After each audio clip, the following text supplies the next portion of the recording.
Hello, gang. Welcome to Sketching with Izzy. Let me do a quick sound check, confirm audio. Looks like it's okay. Dunno. We're going to continue our painting from Tuesday. It's some more cyberpunk goodness, which we love. This is all about some cyberpunk. We like that. I thought I lost the file because I forgot what I had named it. So I spent some time this morning hunting for all that. Incredibad, JMH, and Dan Rob, welcome. Good to see you all on here. Glad you could join today. Dat booty she do.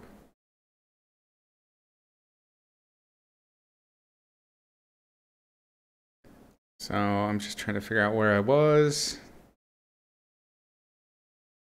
I think we'll get to the character. I'm going to save her for now.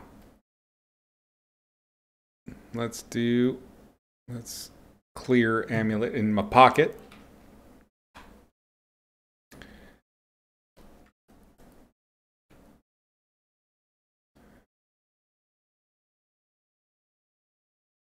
Oh yeah, no worries, Incredibad. Thursdays are earlier by a few hours. I will be moving this stuff around eventually. Hopefully, I'll have a live show that's more in the morning, like maybe 8 a.m. So I can get to everybody. The hard part is doing it on the weekdays, you know, day job and all that. Just kind of we are literally cutting into day work right now. I just basically, you know, cut the 3 hours, 2 to 3 hours out, and then just tack it on to the end. So normally I work about 7 to 4. Okay. Let's set to multiply.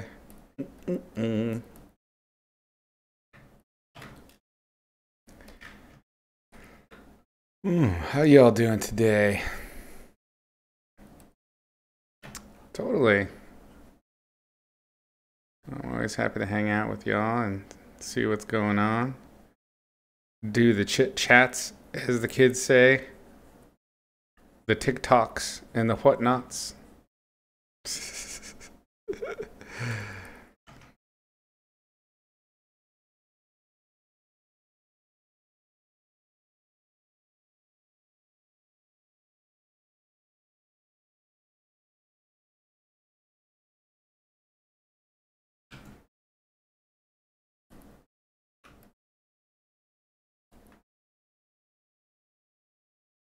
Day job, you had one of those before aviation industry tanked? Oh, rough.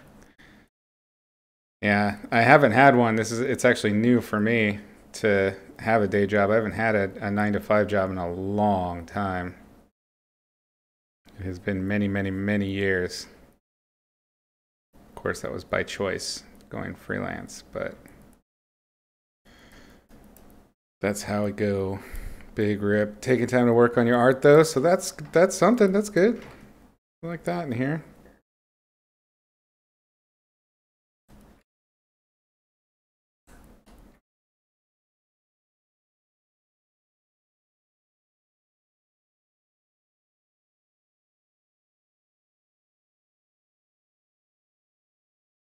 What did you do in aviation?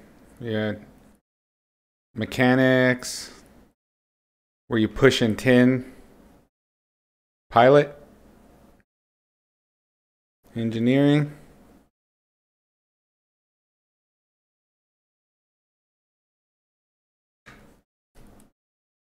Karathi, welcome.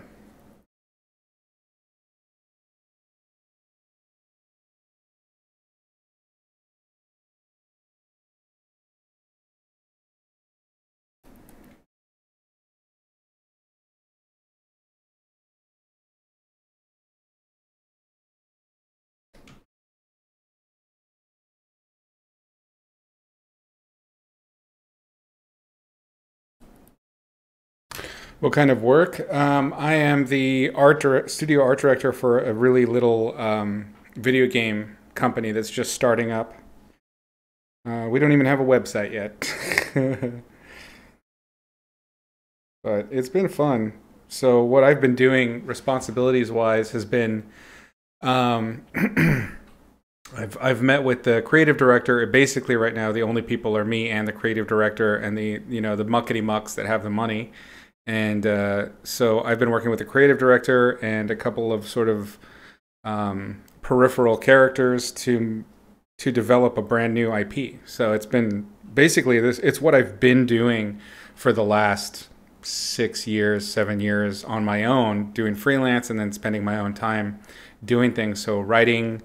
All of that effort actually ends up paying off because I'm doing the same thing now, except I'm actually being paid for it finally. So doing writing out the premise of an IP, world building, writing the narrative, create character design, things like that. So I'm doing all of the previs and a bunch of writing right now just to build everything up so that as we onboard more and more staff, artists, programmers, and animators, folks like that, they're going to have something ready to go on. So right now I'm working my ass off trying to get stuff situated for them. Slow but sure. It's awesome. I really enjoy it. Sorry, gang, I'm getting some music going. I forgot to set it up. I got my little things in, but I wasn't listening. Weren't listening to nothing. All right, hopefully this works. Come on now.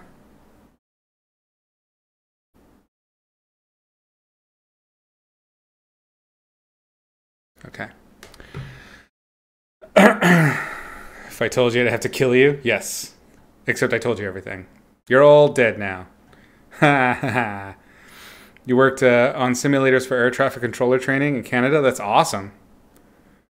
Before that, TV animation. Looks like you're headed back that way. Good plan. TV in particular right now is totally booming.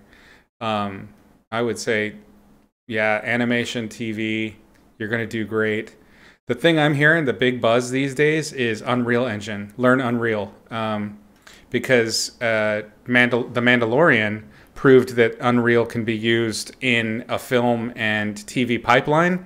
And that's, in all likelihood, like 80% likely, that's going to be the future of environment stuff. So they'll be shooting on a set and then projecting 3D and kind of doing augmented reality style filming so that the light that's on these OLED screens, these big curved screens, will actually light your actors and performers and props and everything, and it'll feel like it's in that environment. And it's amazing tech. It's super cool, but it's all run on Unreal. It's all video game technology that they're now using for film and TV production. So I'm trying to learn it too.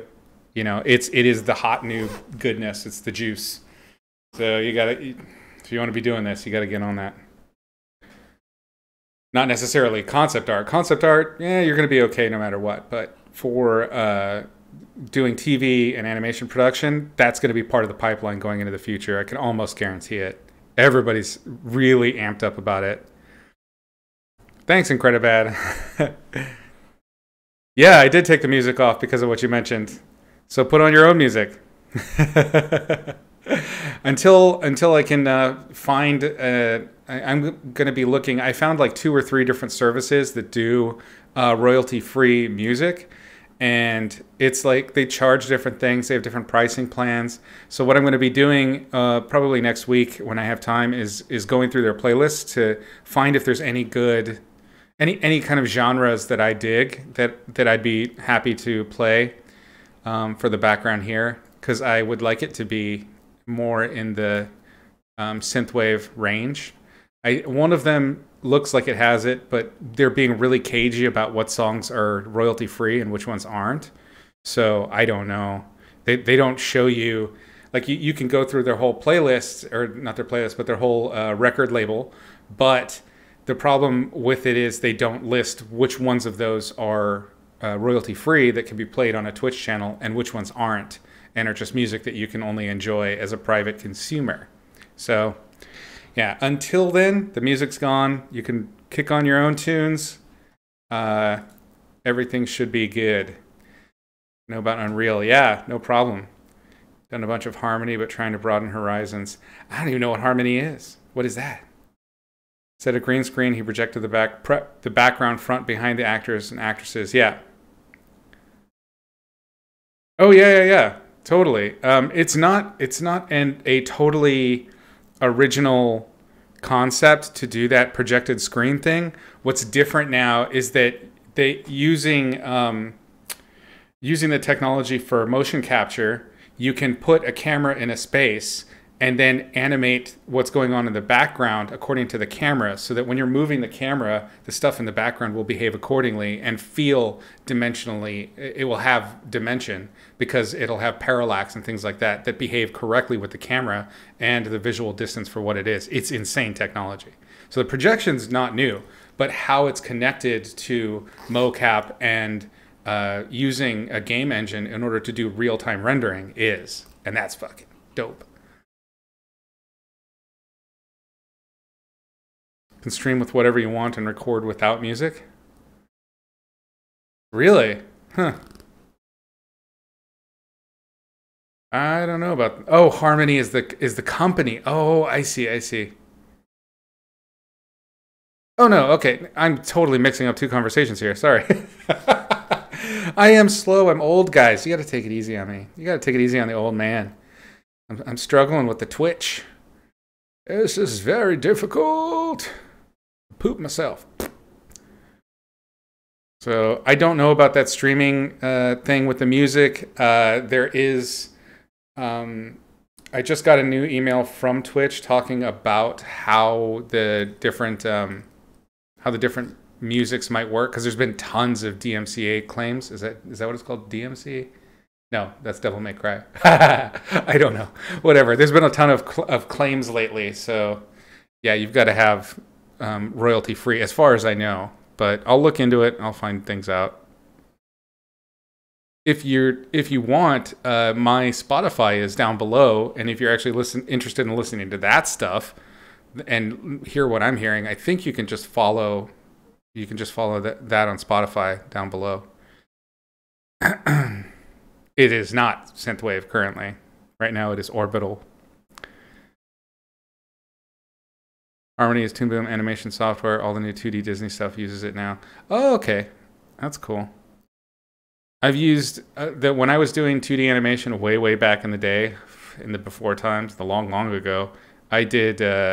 We had our we had proprietary software, and we were actually scanning. So we were doing paper cell, scanning it, and then digitizing and painting and doing all of the back end and the post in digital for games.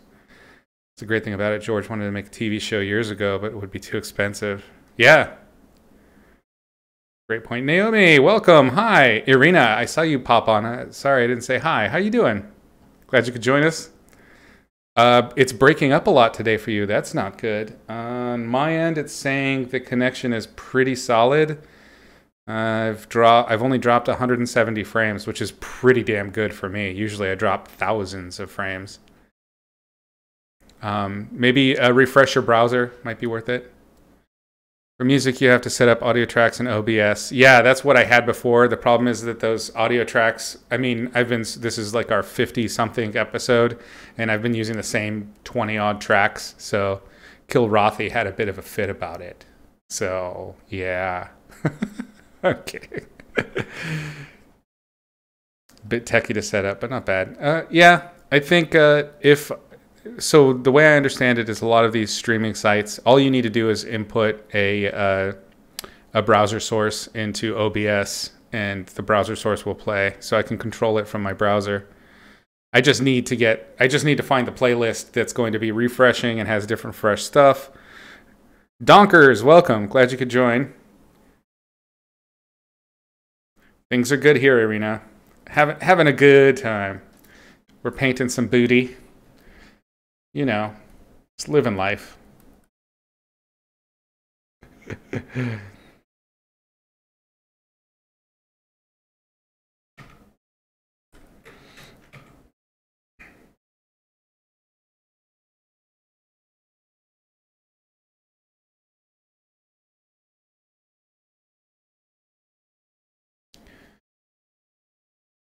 We're doing the setup. I'm showing sort of like a different kind of illustration technique. I've covered it in the lesson, so you're probably pretty familiar with it, Irina.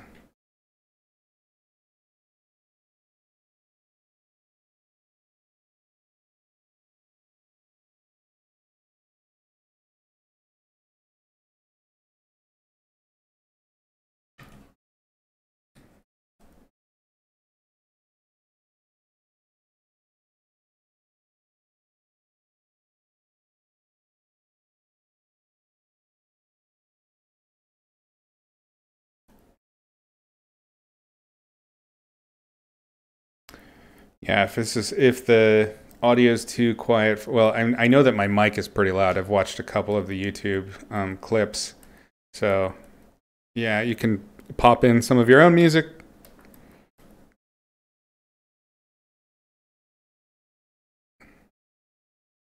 Yeah, did you try Irina, did you just try to refresh the browser or shut it down and restart it? That's usually what works for me. Having a good time. Oh, Cypher.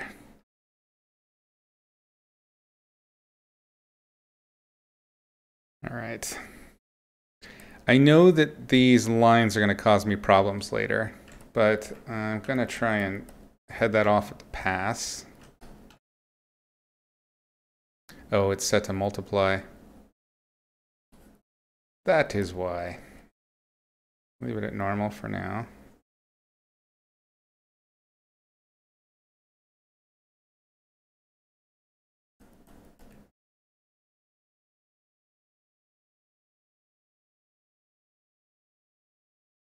This is the good thing about having these, set up and keeping the lines is that you can use the lines to do rim lighting pretty quick and easy. It's not the cleanest thing in the world, but it'll get you started.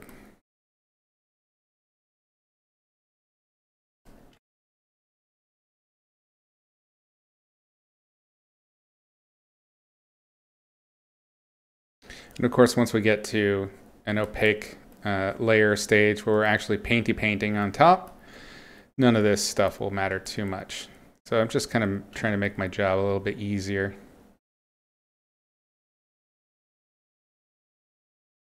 I don't know why I can't change that color. It should be color picking this gray. Okay, there we go, finally. Oh, this computer is doing all kinds of goofy hiccups, gang. Don't like it. Don't like it.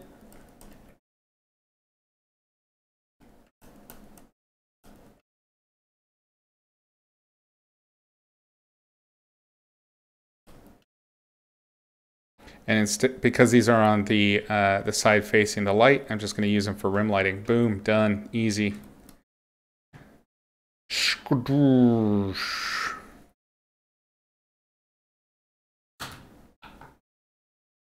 All has sorted itself out. Excellent. Donkers, you recently moved. The room's a little too small. 3.5 by 2 meters. Shared by 3 people. No space to set up your drawing area. That is rough. That is very, very snug. I've lived in tight quarters. Had like roommates before. 3 by 3 meters. Yeah, that is very snug for 3 people.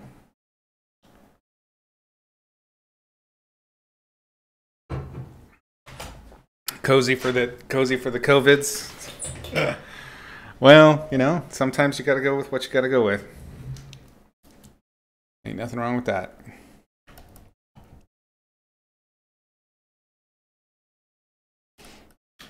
Also, I know culturally there's a lot of differences, in terms of proximity, different places around the world.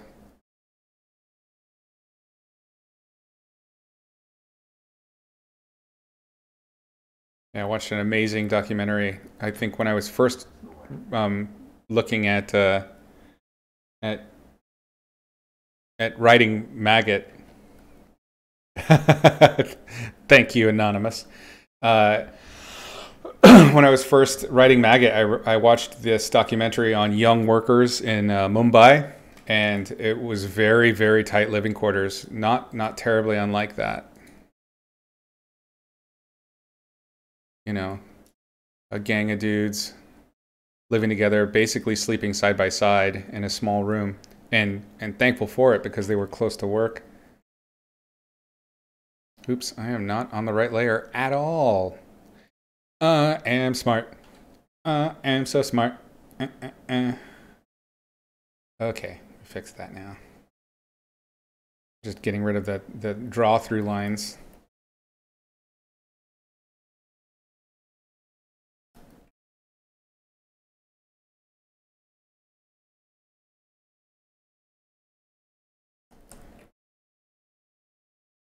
For those of you listening to my Spotify, sorry, not sorry.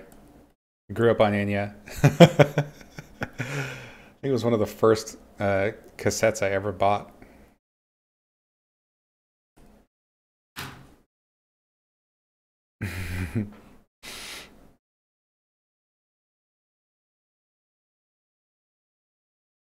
Mumbai is real scary, especially if you're new to the area. I believe it. I mean, that's a lot of stuff going on. It's not exactly the same, but I remember my first nights in Bangkok were pretty crazy, and I was very overwhelmed. But you kind of fall into the rhythm, and there's something about big cities that you know have really large populations where you kind of, after a while, you just kind of melt into the background, and it's just nobody really notices you, and that anonymity is a bit reaffirming. Just having a conversation about that. Okay, let's go back to our. I didn't want to get too far into painting on the figure because that's my dessert. We're saving that for last.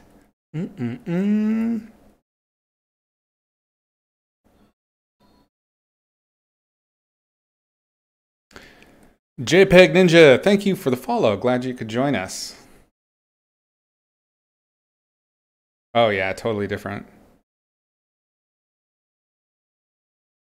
Let's do a new layer. Excuse me. Coffee soda, that's for you guys. I just do it for you. Awesome.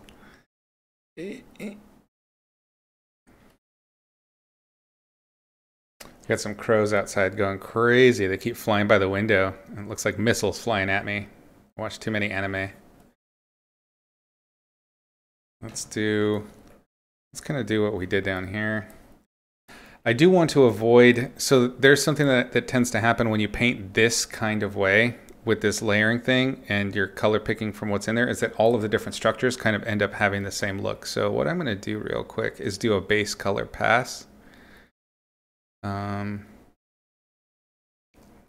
Let's do it on this one. Choose color. Just kind of vary up the local hues just a touch. Yep.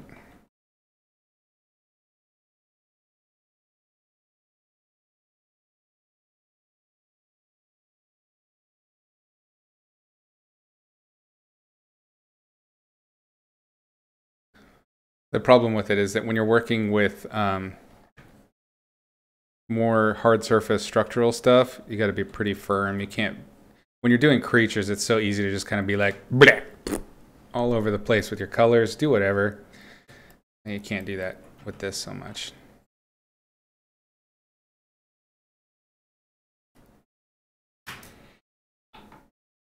Difficult gesture to capture with looking stiff. Oh, without looking stiff, yeah. It's a tough one. Thank you.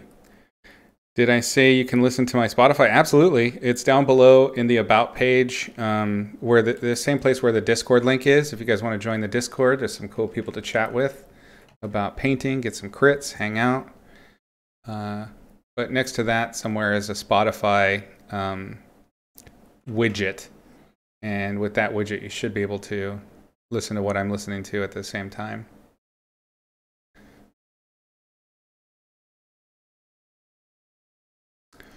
And check out my weird ass playlists. I've been terrible about making playlists on there. I just like music and copy other people's playlists. It's too much. It's like an orgy of information. I can't process all the music. So much good stuff.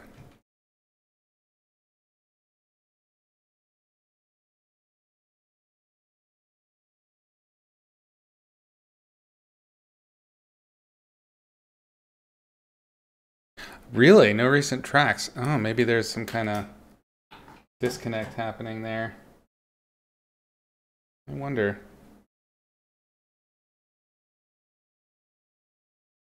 Move this out of the way.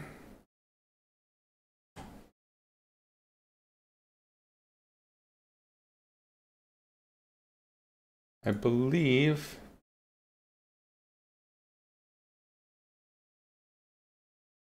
Yeah, my account is just my email. So if you look for Izzy, you should be able to find me.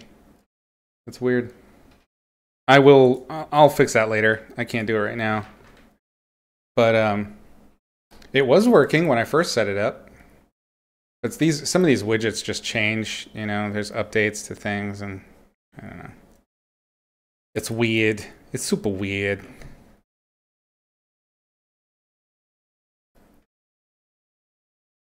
You suck at drawing people. Now you just always deform them to suit your style.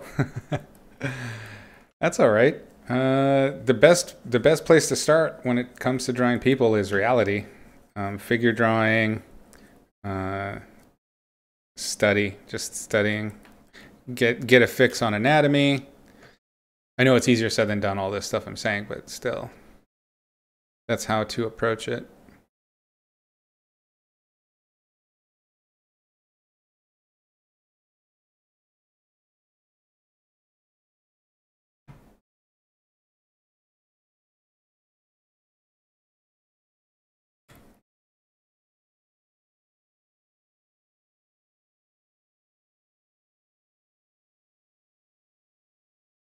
This might be the wrong direction because she's going to be so warmly colored, but because it's a different layer, I can paint in this information and then really quickly do a hue saturation pop on it and go somewhere else.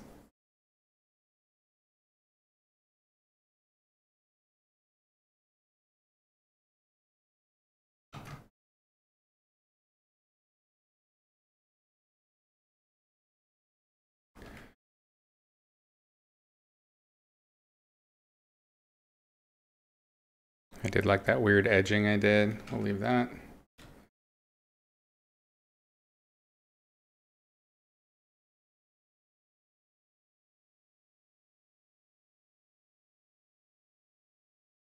We'll leave it for now.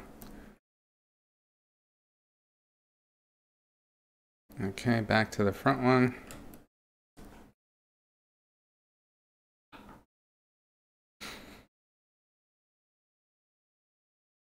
Hey, Kayla. Thanks. Sorry I missed you there. You got a similar color to Cypher on my screen.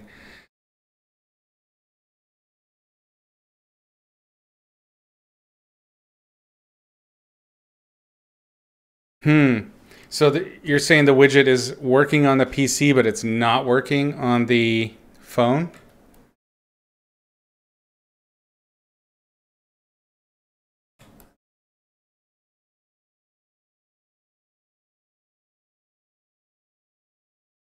Let's go do another multiply layer, I reckon.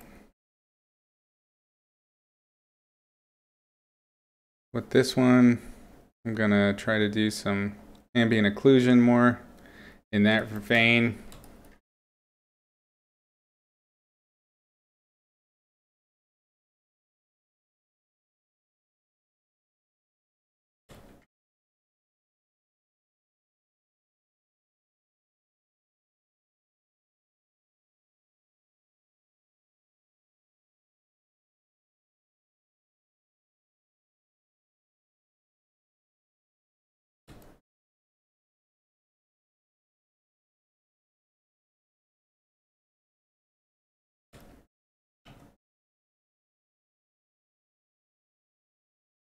Just like I was talking about last session, for your details here, the greebles and things like that, just subdividing and extruding will get you pretty far.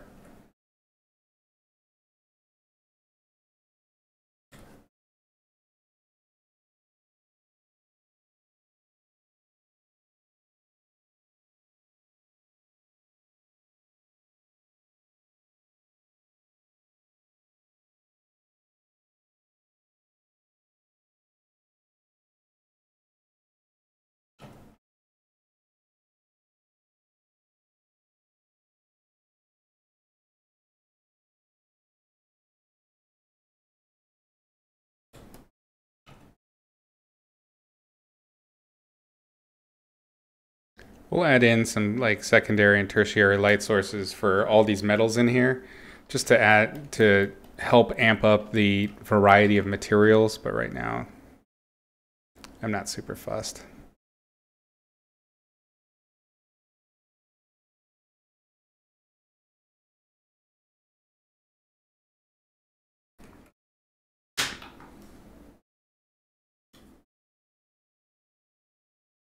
It's not working on the PC either. Okay. No, not the music. I've turned off the music on the different scenes that you guys can watch so that you can listen to the music you want to listen to. But if you're interested in listening to the music that I'm listening to, it's on Spotify. You can follow me on Spotify. You can see a sound alert button on phone. It's totally a space garbage can. Are you kidding me?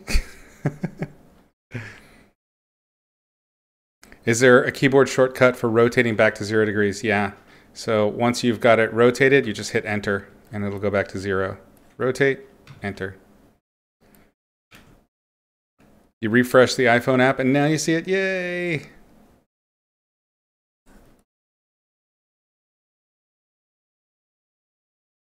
That's one less thing for me to worry about.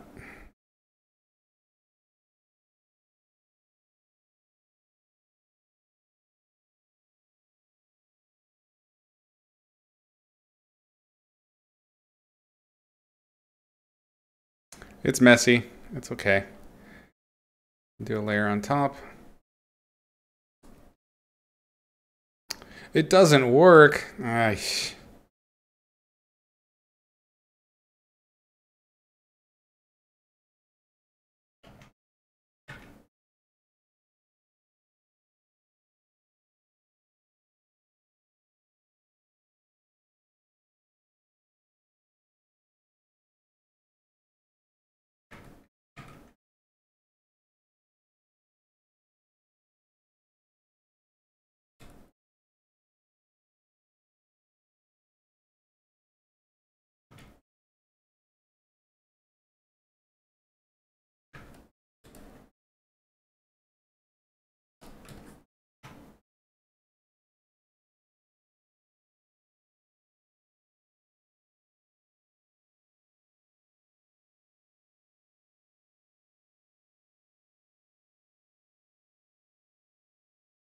You can do sound bits, but clicking on live stream sound, no bueno.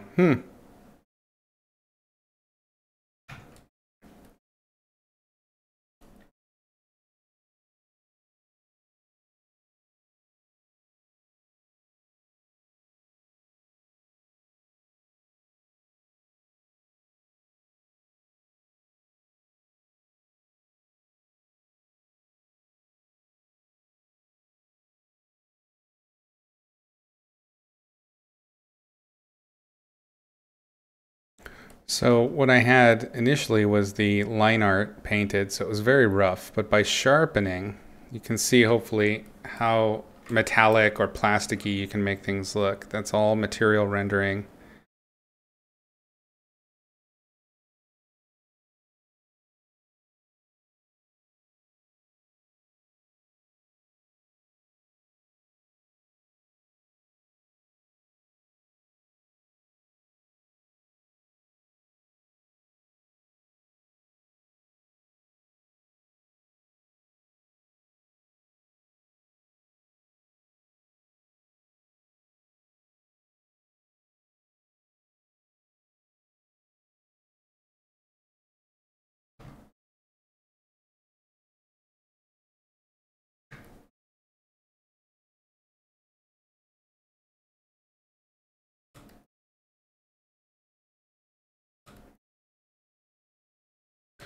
Is there any shortcut to rotate clockwise in smaller increments than 90 degrees? I believe if you're in the rotate tool like this and you hold down shift as you're doing it, it will stop on the 10 degrees. Actually, it's 15. See it? So you can lock it if you need to do, let's say you need to do a perfect, horizontal, although you should be able to do that from front on. That's the way to do it.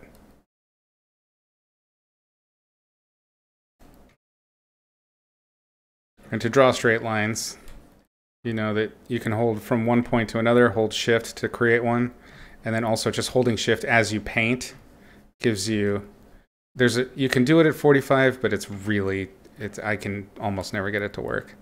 But vertical and horizontal.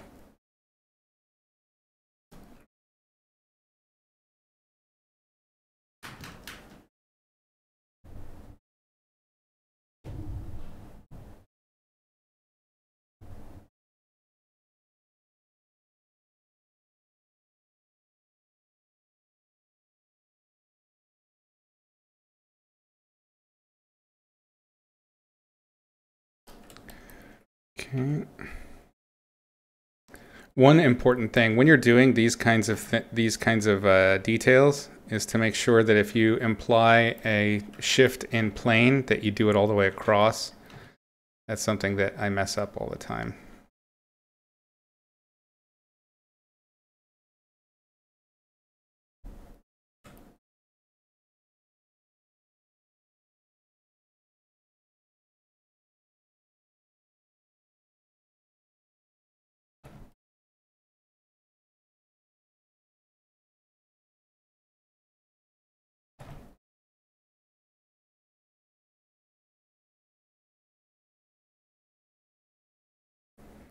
All I'm trying to do at this stage is just kind of smooth out a rough idea of what the different planes are doing, like how they're taking light, adding in smaller details like that. But I don't want to be rendering per se. So that's not the goal here. Not yet anyway.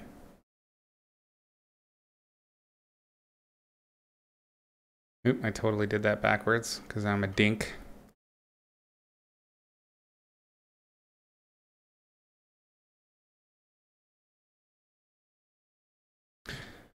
There's a planar shift, there's got to be a value shift. Always.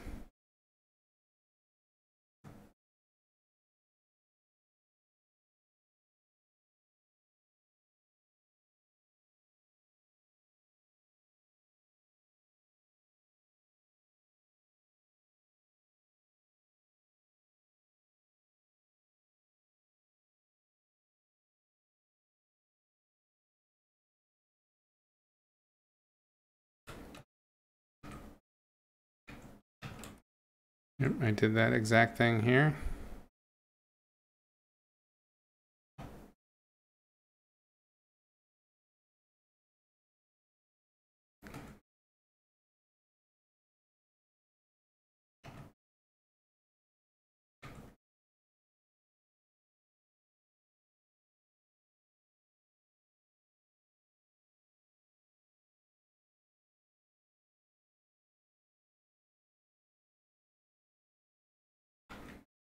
Just inverted my selection.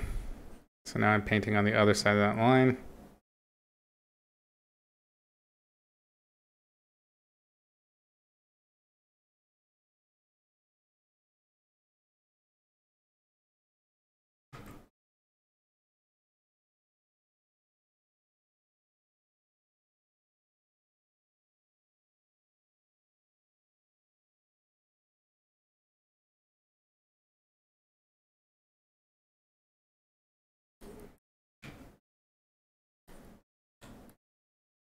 Yeah, no worries, donkers.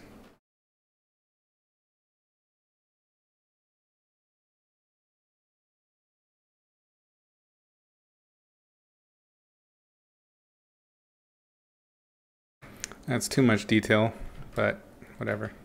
I already did it. It's too late now.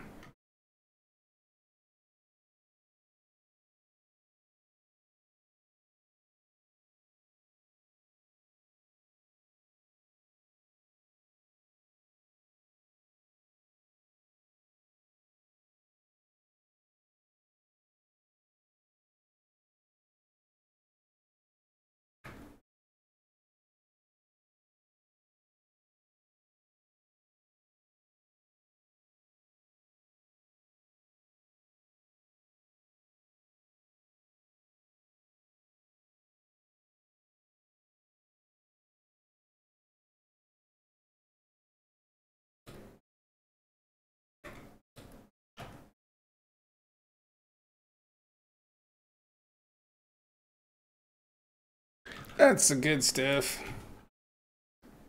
Extrude, extrude, connect things.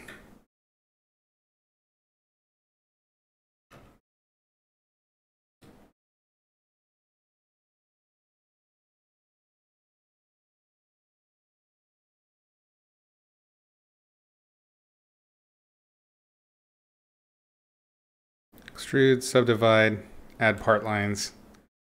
Try to have some kind of logic to what you're doing with it. Doesn't have to be perfect, just enough to indicate. I have no idea what this thing does.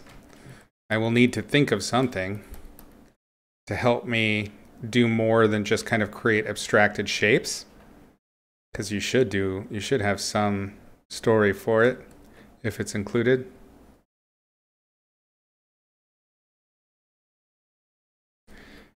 Nope. Last time you were on, you remember me talking about spooky stories and whatnot? Go for it. Tell us some stories, donkers. Space Pong. Did you see that painting? That's a really old painting of mine, Space Pong.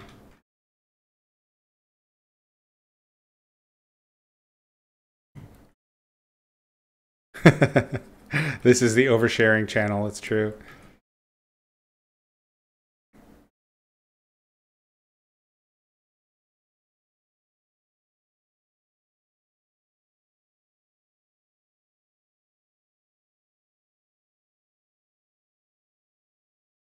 I feel personally attacked right now.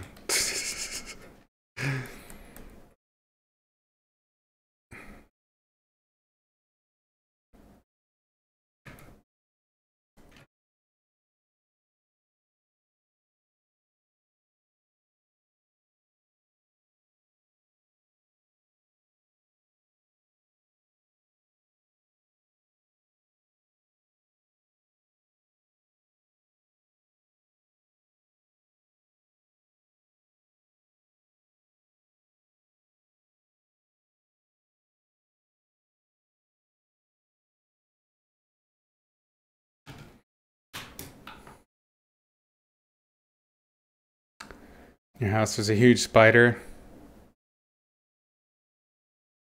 While Donkers is writing, I'll look up I'll see if I can find my Space Pong painting. It's a very weird painting. I don't remember what I was thinking with that.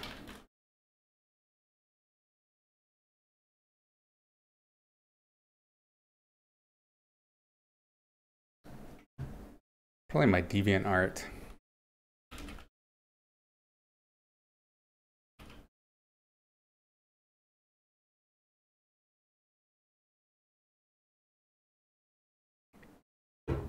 South India at midnight. Giant spider. Copy. I like where this story's going.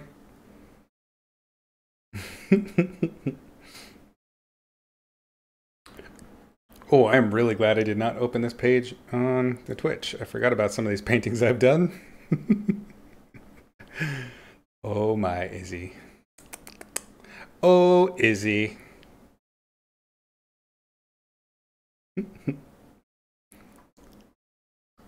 Gallery.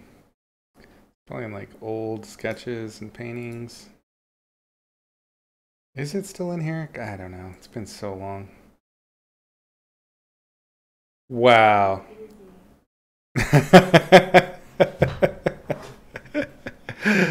Oh, the disappointment. So disappointed.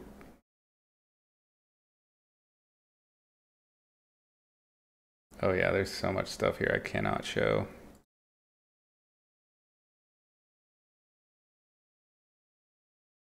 So many peens. Wang doodles and whatnots.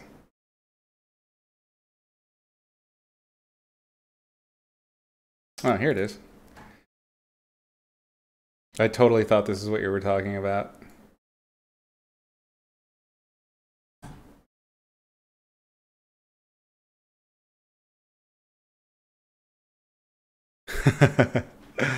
I don't remember when I painted that, but it was a long time ago.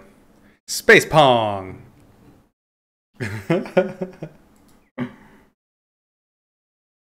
Hmm. When did I post this? 2006, September 20th, 2006. Damn. This bastard can vote. Look at that. It's funny.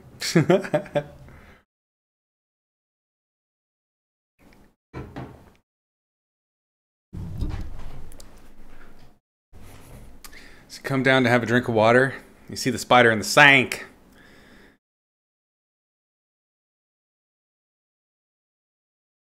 I don't know which chapatis are, but I'm sure I love them because I love Indian food so much. You get the bug killer spray and you spam it in the sink. Ooh. Wait, it got out of the sink? Dude, this is crazy.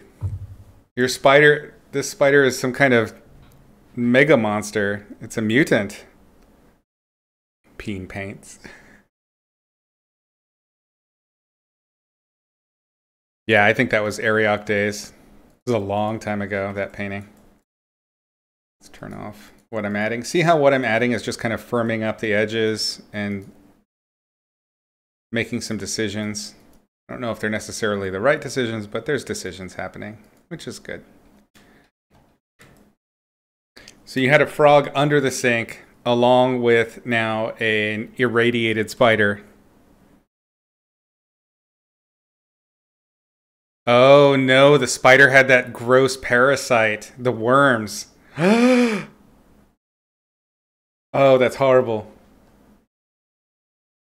Ugh. Chapati is flatbread. Nice.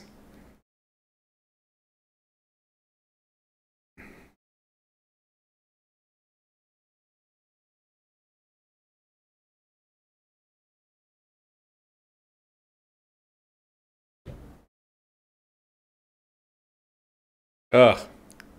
Parasites. Donkers, no!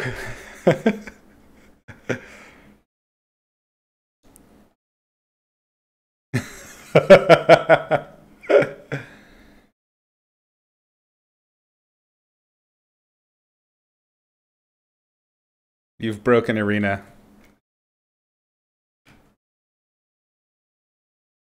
Oh, Donkers, don't leave us hanging.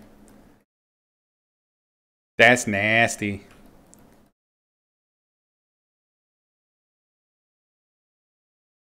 Uh, mm-mm, mm-mm.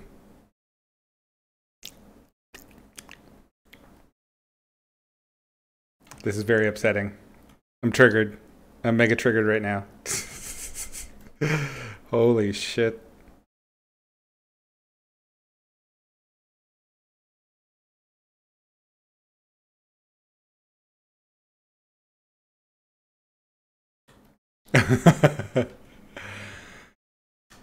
So you've chased it. This little face hugger with a parasite inside it has escaped you.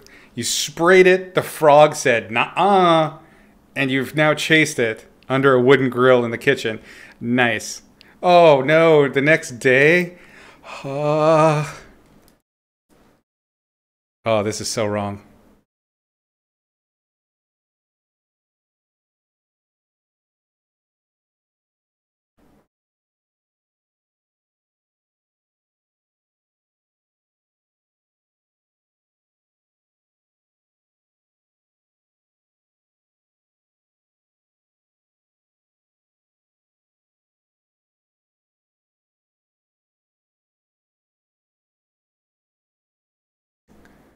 What? The spider grabbed the frog? Jesus. Oh. You need to like make some offerings and make peace with that spider, or that thing is going to come and camp out in your jugular. Holy crap. That is nightmare fuel.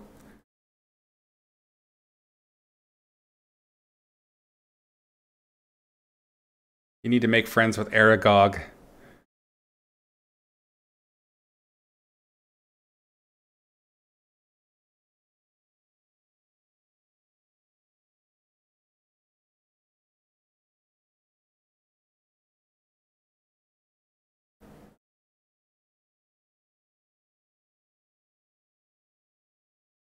Yep, you need to burn your house down.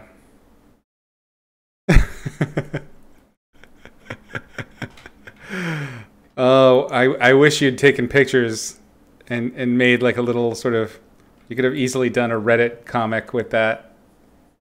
There's still time. You work in animation, right? Kick on that. You gotta, that needs to be a story.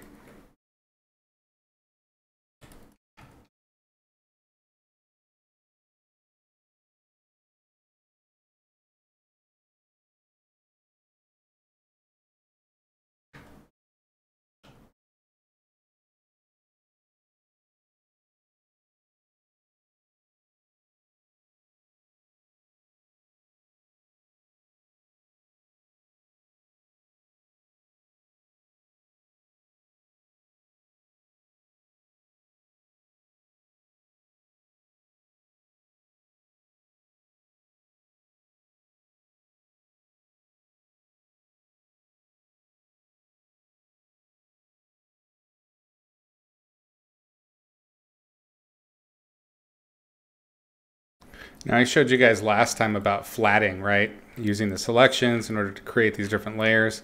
Well, comic book artists and colorists take it way further than I did, and they would actually flat every place where there's a line.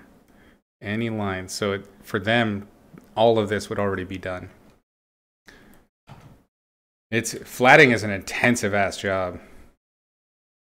There's a reason folks get paid to do just that.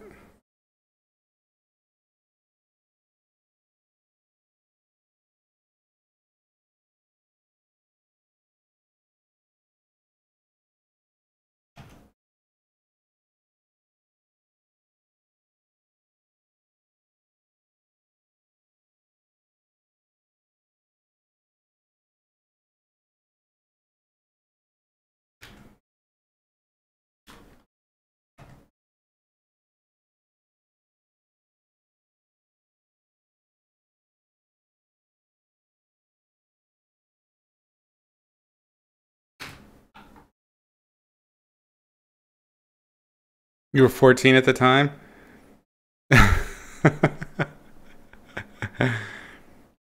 You went to Cyprus last year on holiday and you saw 2 giant cockroaches at the beginning of the stay? Oh my god. Were they those palmetto bugs, the ones that fly? They're like this big. These things are nightmares. You couldn't relax all holiday? There's nothing to worry about, Arena. They're just everywhere. You brought some home with you. Yeah, flatting is a specialized job in Credibad. It is a segment. It's what you would do. It's between finishing the inks and then taking it to colors. So prepping for colors is flatting. If you look up the term flatting and comics, you'll find some examples of how that works on Google pretty easy. Next holiday, you're going to Scandinavia. Go to those ice castles. Young Theodore, thank you so much for the sub. I'm sorry I missed that. I really appreciate it, spending your prime over here. Thanks for joining us. Georgia is covered in massively huge cockroaches. Yeah, oh, palmetto bugs, yeah. Don't tell you they can fly. Oh, they can totally fly. Tom, hi, how's it going? Welcome. Glad you could join, bud. Looking forward to that pinball. I'm sitting in a coffee shop at night and you kept hearing clicking sounds while you were reading.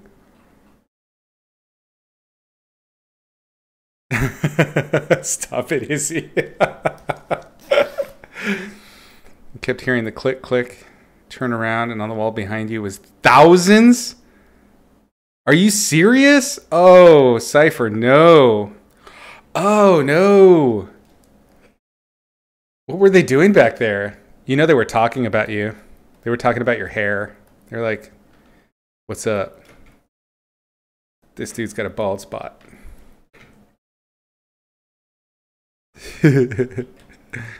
That's fucked up.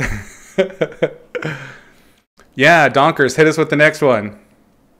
It's all about grossing everybody out. Let's do it.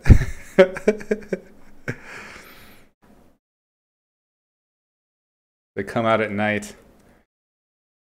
I had a discussion with someone. I think it was in Mexico.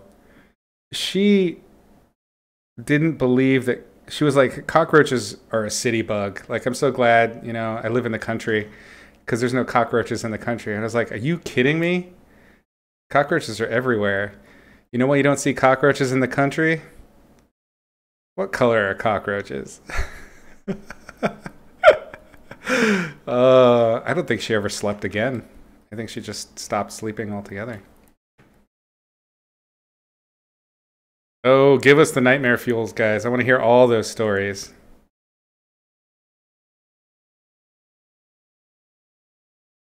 Well, I'm gonna tell you now.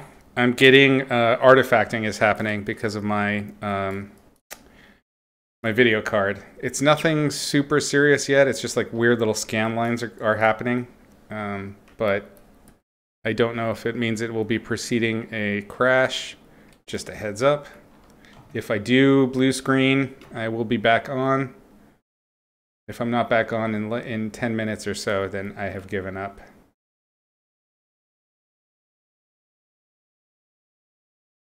I will get it fixed eventually, someday.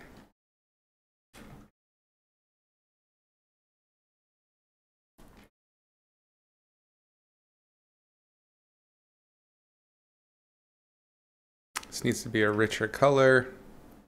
Knock it down, bring up the blue.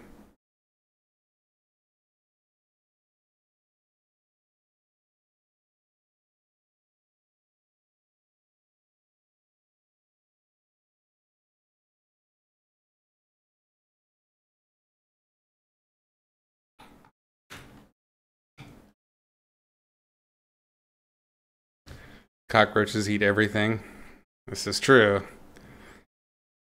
You're getting into the bathroom. There's a large house lizard. Is that like geckos? Like we had geckos in Mexico. You tap on the door to lead it away. It gets into the gap where the hinge is. What? You squashed it? Murderer.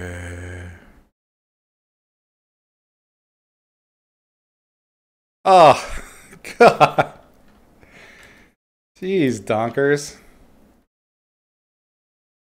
It turns out we were the monster all along.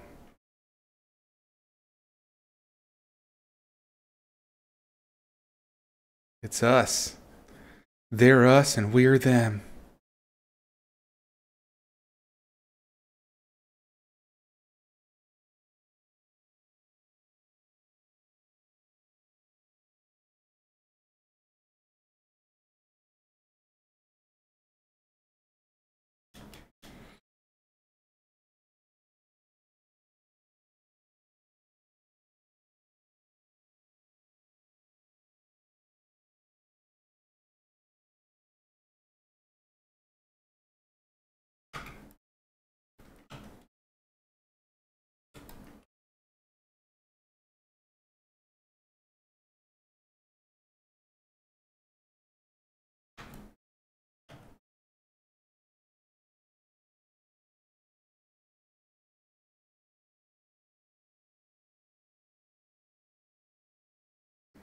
Definitely thinking this is maybe like some kind of, I don't know, cooling unit or something. I don't know.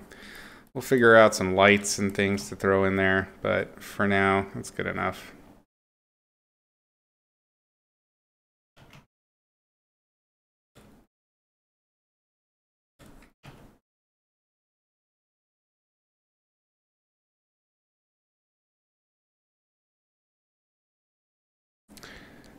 So you don't get used to all those creatures in living in India?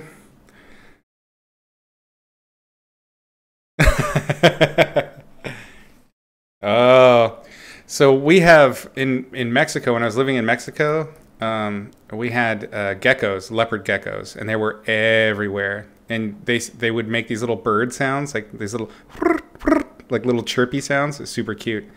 But for us, they weren't pests. They were like having a spider in the house. They eat the mosquitoes and all the bad bugs that do the bites and the nastiness.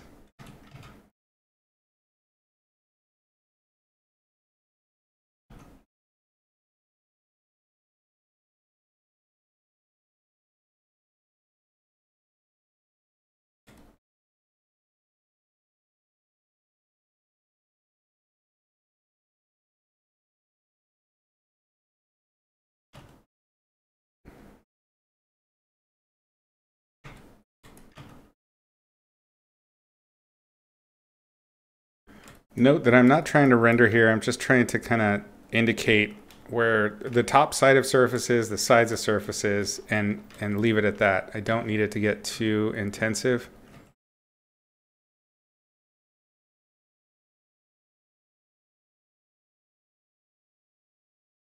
Easier said than done, though.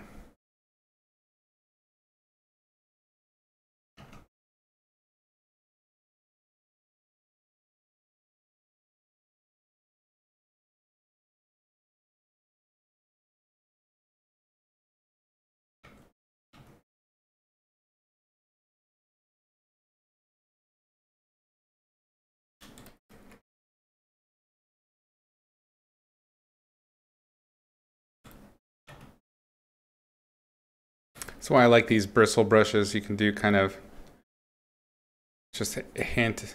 By changing the angle of it, you can get a little bit of three-dimensionality, a little bit of planar effect. Planar? Shut up.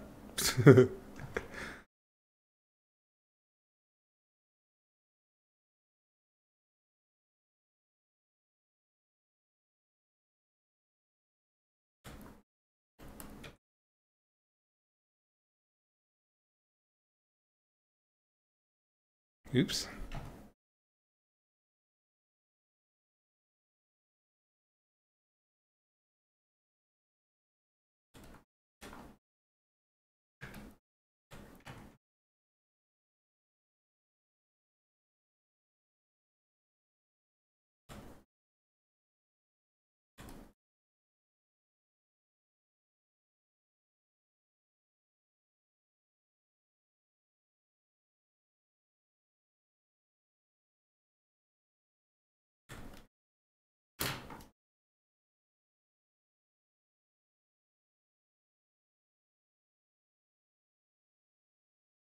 Cypher was on a camping trip on the West Coast, doing several weeks, going to different states, outdoor camping, and loads of hiking. By the time you get to the campgrounds, you're all pretty tired, driving across the highway in a caravan. As far as the eye can see, the ground is moving in brown. Oh, I know where this is going. Like moving. And I was like, holy shit, what the fuck is that? As you got closer, your leader was like, that's a Mormon cricket migration. So the sea of crickets part, and you get to the campgrounds, and you start laying down the tarp, but the crickets made like space. And you're tired, too tired to set up a tent. Oh no! You can't sleep anywhere. So you can sleep anywhere, so you fall asleep on the tarp, and you wake up to like 5 of the bastards biting you, trying to eat you. Oh yeah, I know the crickets you're talking about. They're Jerusalem crickets, right? That's the other term for them. They're like this big, and they got the big round butt. They carried full on broccoli away. Yeah. And you had fun feeding them. Oh, those things are nuts. I thought it was going to be a tarantula migration, which happens in the southwest. We get massive tarantula migrations where the spiders will, it's all a big moving carpet, and it's all tarantulas. Geckos are cute. Geckos aren't a pest for us. Oh, for donkers. Oh, centipedes. Oh, yeah. Even here in Oregon, Irina, I imagine there's centipedes in Europe, right? Because here in Oregon we get them, and it's pretty cold and wet too. Thanks for the tip on flatting as a job. You Googled it. Pretty sick. It sounds tedious, but it's a nice concept. It's difficult. I had a friend who's started there, and she ended up becoming a colorist, and then from there she became a comic book artist, and she's quite well known. It's totally it's totally a service gig, and there are people that just do flatting for multiple artists at the same time, but it's good money. It's kind of what I've been talking about, in regards to finding the work, because there are lots of opportunities for art. It's just you got to accept that not everything is going to be a Pixar gig, right?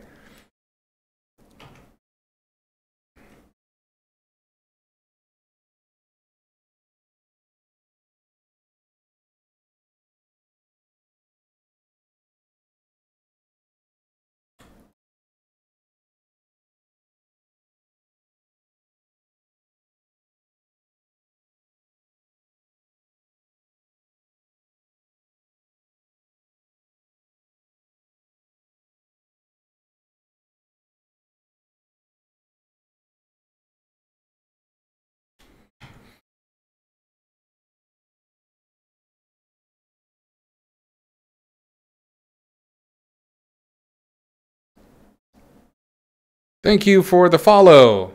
That is kanji or Chinese. It's too small for me to read it here, but thank you. If you have a short name, I'm happy to use it. Unfortunately, I cannot read pictograms, or it's been a long time, a really long time. Yeah, Cypher, that's a crazy story. You're staying in the UK, never leaving your house. It's COVID and bugs out. Oh, the bugs are your friends.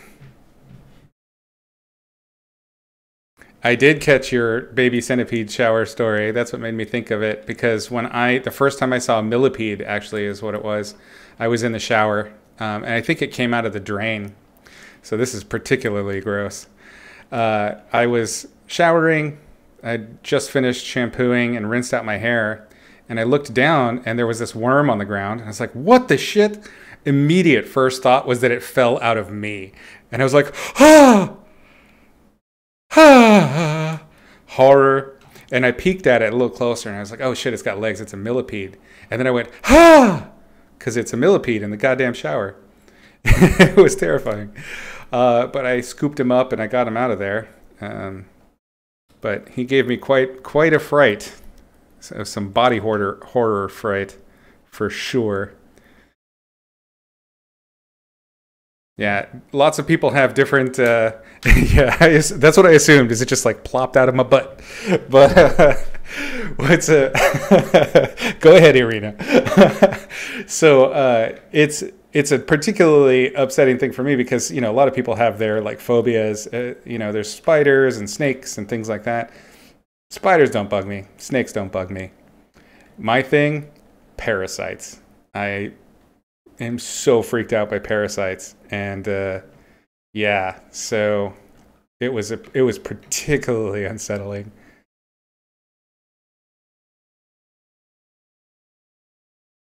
If you want to give yourself some nightmares, get up on Google and look up the Surinam Toad. That's a fun creature. The Surinam Toad was a critter that I based some of what I designed for the Magira Fury character for God of War, the God of War before last. So she had these patches where parasites came out of her chest, and they were basically like these beetles that could reanimate the dead. That was a fun design. And I enjoyed sharing the Surinam Toad with everybody and giving everyone nightmares.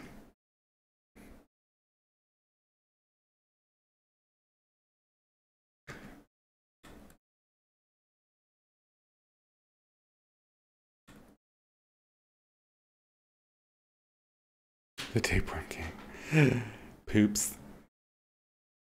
Parasites are scary. Watching them pull parasites. Oh god, look up the guinea worm. How they remove the guinea worm. It's terrible. The toad thingy, it's Surinam, like the place. Surinam Toad. Y'all look that up.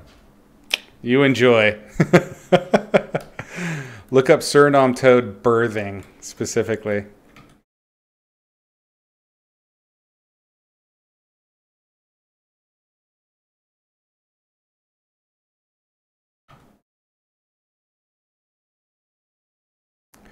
So I'm spending time on this. The reason I'm doing that is because I know that I don't want to deal with it later. I just want to get this out of the way.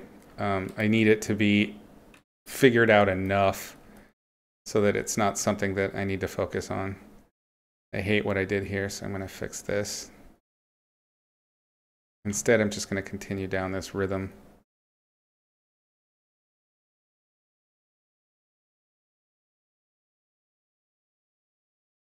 Yes, you can see why people would find that discomforting. Yes. Oh my, yes, that's a trigger warning, gang. Do not do that unless you're ready to see some shit.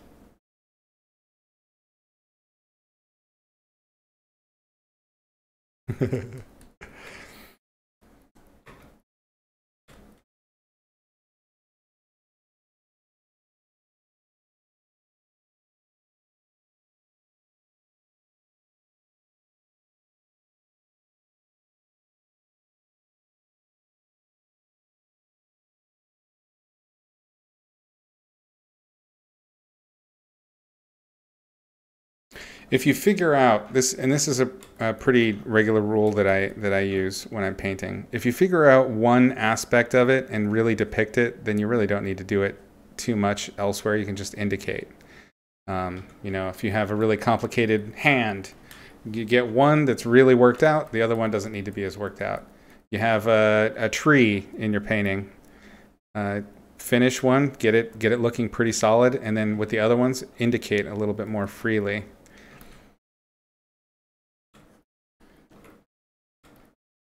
I hate everything I just did there, so I'm getting rid of that.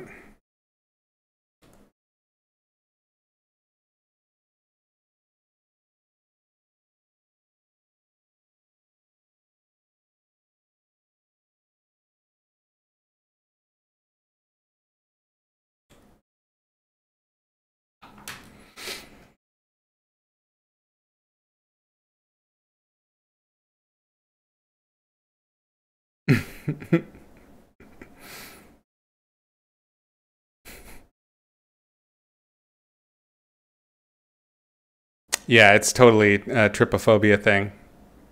Multiply holes tends to do that. Yeah. Looks like caviar on tortillas. It looks a lot like the lotus pod to me. But yeah, every time I look at it, I get itchy. I'm like,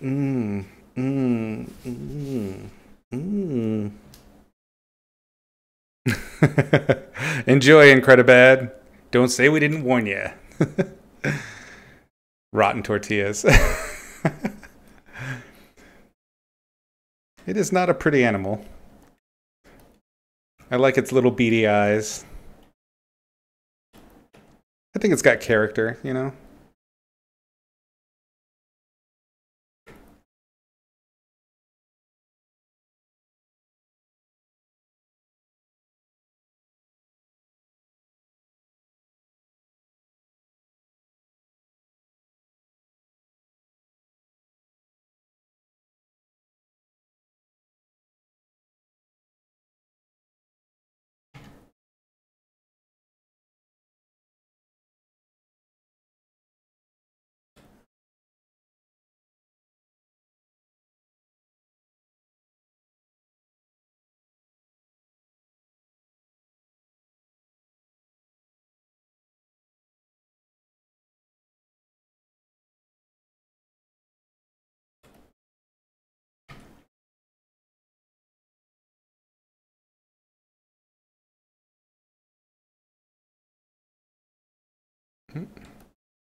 Yeah.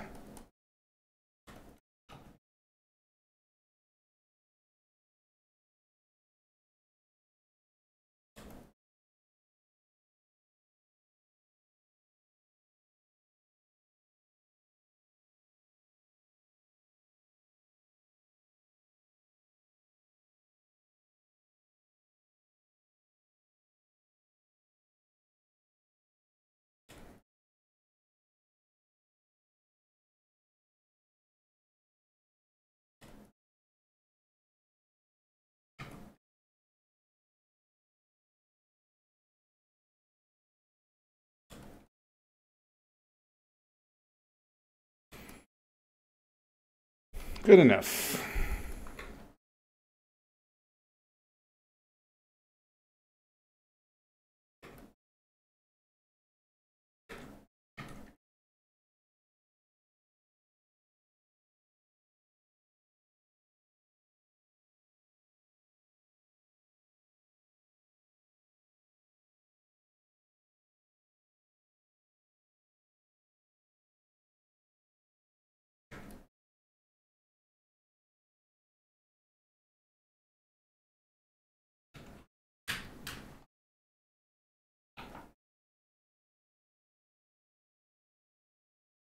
Nature's sick.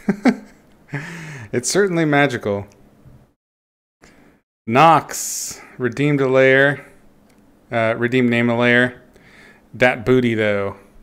Layer 68 was it? I don't have that one, but what we can do is we'll name the layer that she's on Dat Booty Dough. Dat Booty Dough. Toad Booty.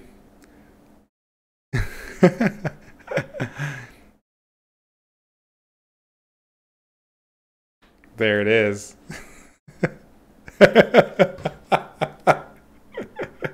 Goad of Surinam Toad. Oh, Irina, I'm so sorry.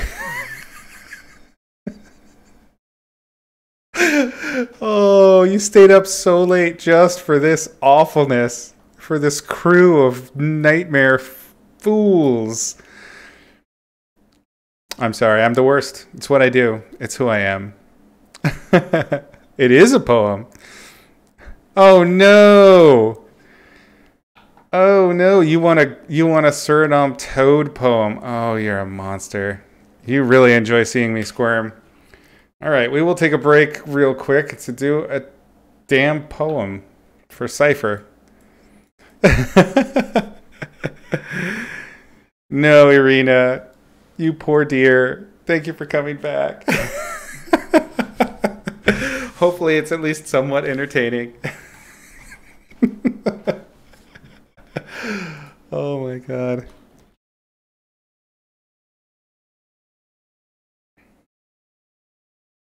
Okay, so I gotta pull up my thesaurus.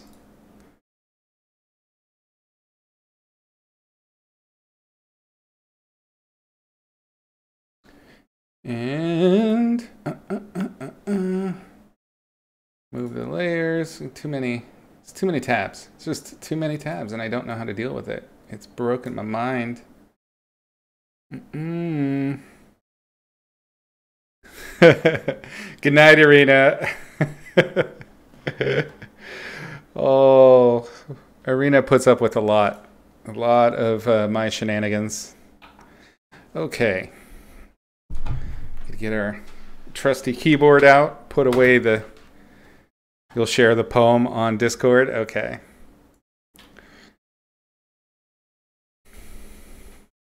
T.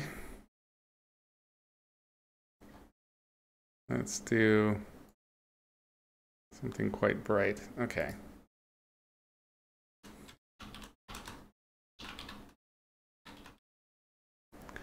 Oh, you're a bad person. I'm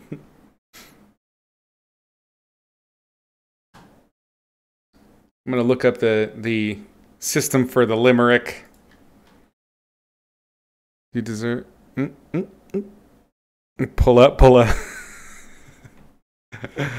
Oh yeah, there's totally a Discord. It's on the About page. Thank you, Cypher.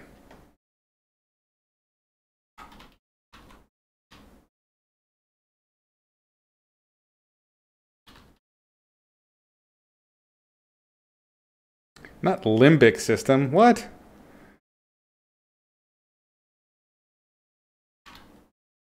I guess limerick pattern, maybe.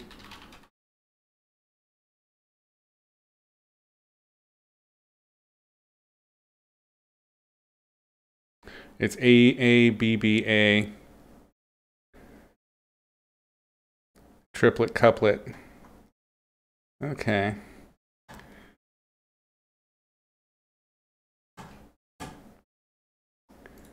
All right, give me something else for our poem. Goad. So I know of goad as to instigate, but maybe there's another incite or rouse. Okay, no. Stick with a pointed or electrically charged end? A cattle prod? That's terrible. All limericks require the word Nantucket. I think that might be true. There could be. Oh no. So what would A, let's see, B can be toad, and A or ode sounds. Although there's lots of great ode words. Ode is one of those sounds that's just funny anyway. So maybe that'll be our A.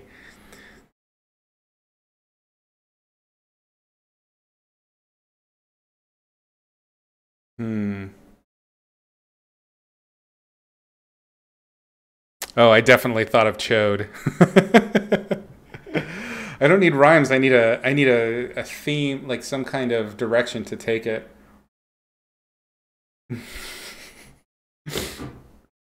Uh,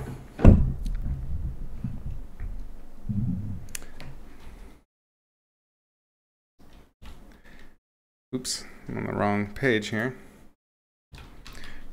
Beauteous is this Surinam Toad. Now we must recount its beauty. So we must think of beautiful words. Load. What is the goad of the Surinam Toad? Clearly it's children. It probably hates kids. Mm.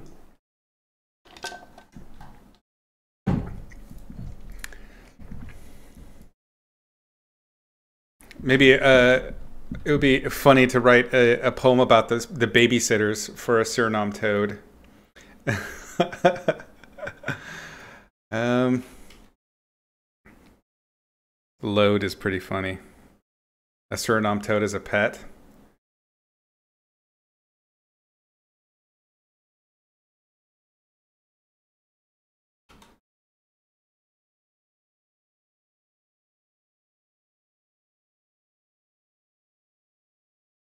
Briosk got the abode. You got the double.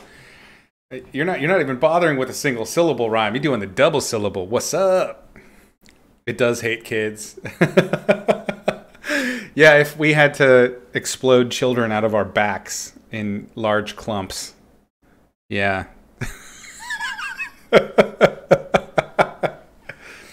um hmm.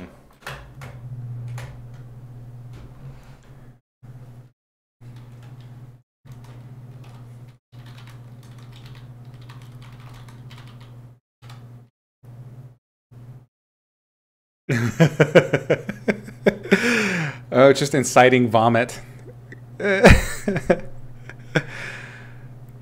Surinam Toad is a pet. Let's see.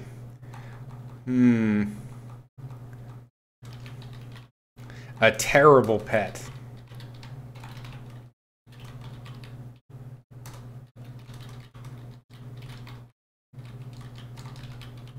Ooh, okay. Now we're starting somewhere.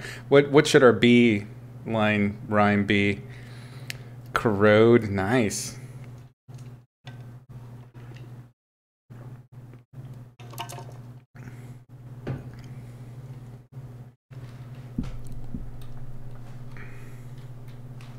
Oh, conjugation, or not conjugation. Commas. Brainstorm sesh. Yeah. What I like, let's see, we can just go straight into this, letting it corrode in your humble abode.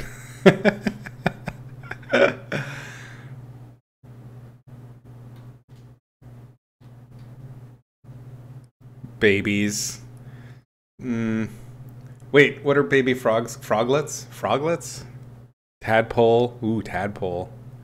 Ugh. Nasty. A swarm of tadpoles. We'll let it sit. That worked for us last time. We'll paint and think. Visual after that first story. Yeah. Oh, the deadly spider.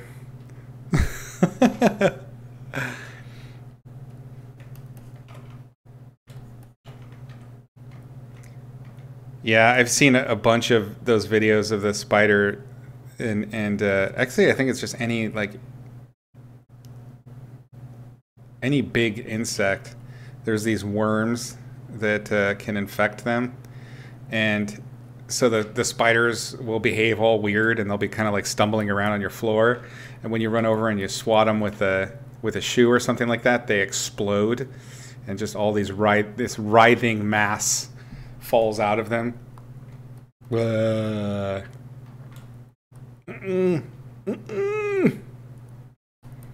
Not cool, man. Super not cool.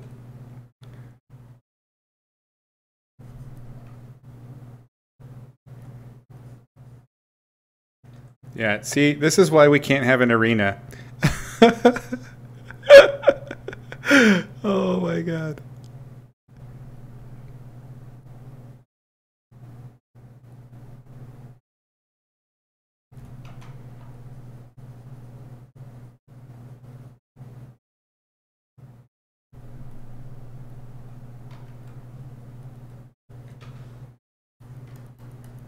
Furloughed. Just kicking out those complex rhymes.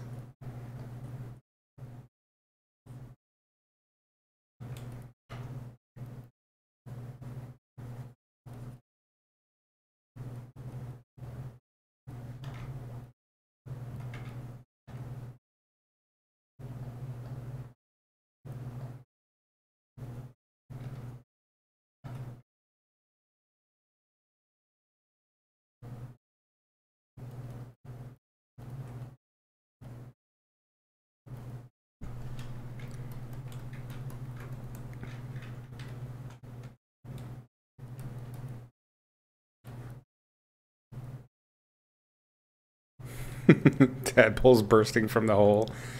Yeah. Yeah, Brisk, I'm sorry about the furlough. That does suck.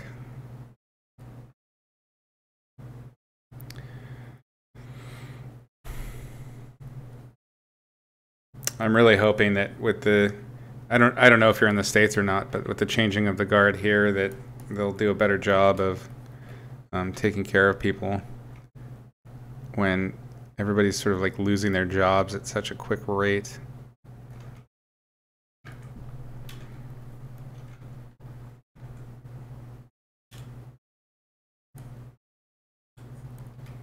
I don't like any of this, so let's see. I'm going to do a, whoops, not there, on Toady Booty. I'm going to do a mask, and I'm just going to get rid of this stuff and see if I can paint some other shape there, because it's not really defining anything for me. And trying to render something there is just, it's not working.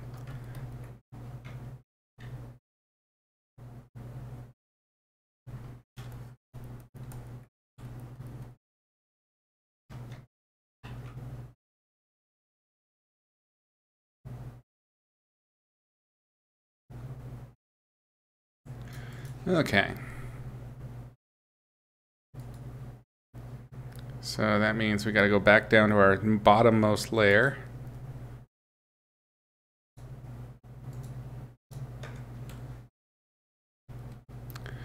Ah, shit, I forgot that I had part of her leg covered up with this thing.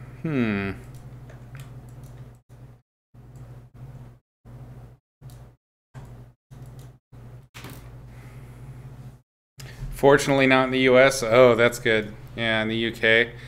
Do they have a sort of an employment plan or some kind of UBI or something to help everybody out?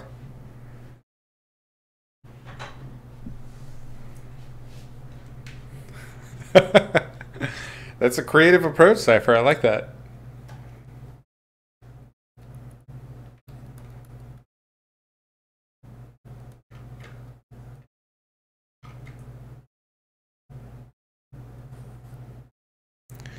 Oh, shit, I can't remember any of the things that I did with Maggot that would fit here.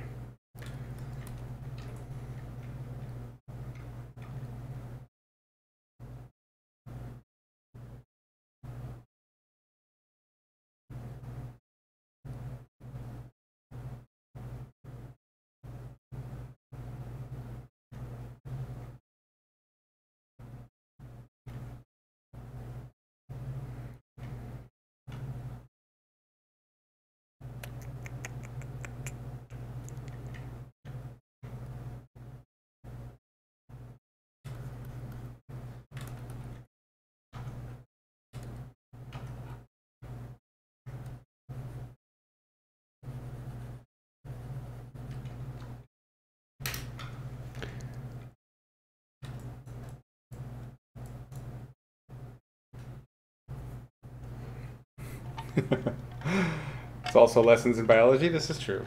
Furlough scheme where the gov pays 80% of people's wages. God, that's so good. That's so much a better plan. Oh my god.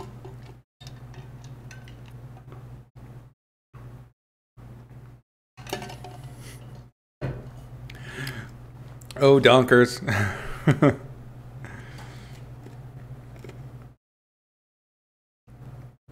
Oh shit, donkers is winning. I'm liking these poems quite a bit.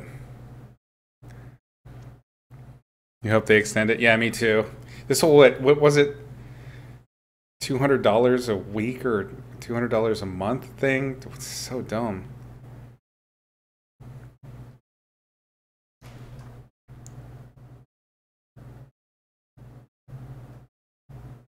Whoa.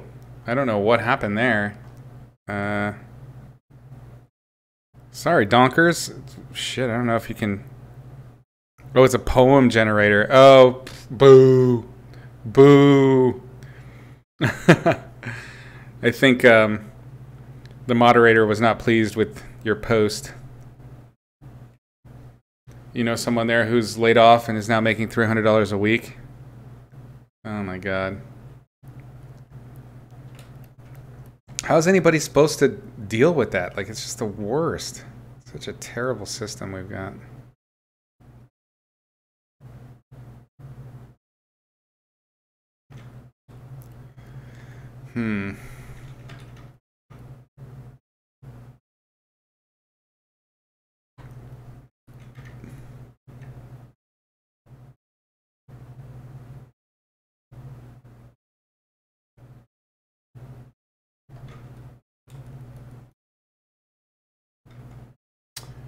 Donkers, I'd say try not to put the link. Sorry about that. I don't know why it's doing that.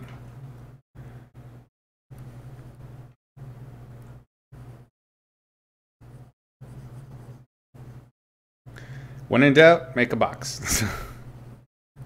So that's what we're gonna do. Just a simple old box.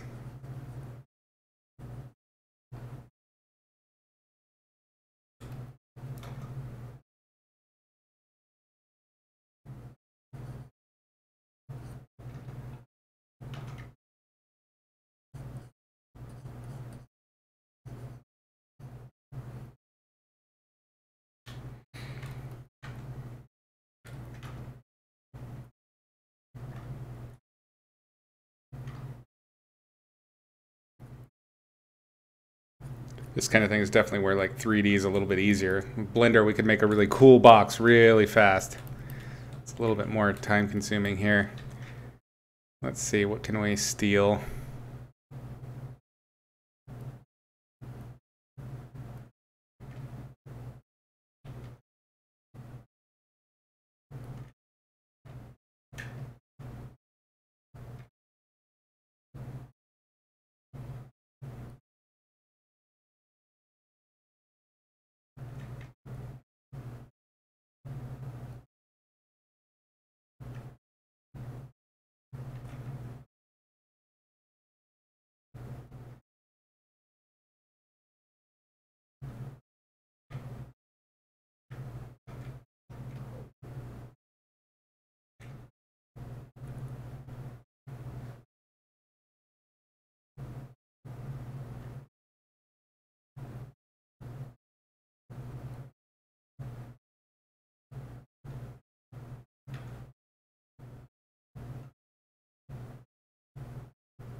Yeah, we're just gonna have to.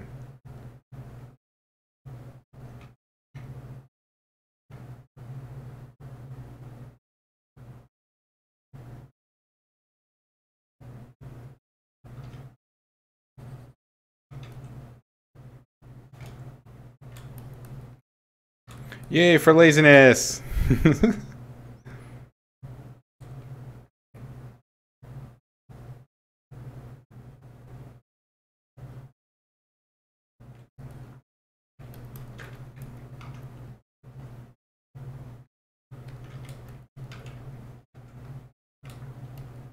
Yeah, I was trying to tell you, Donkers, it was deleting everything. I don't know why. I think it has something to do with you posting a bunch and then adding a link.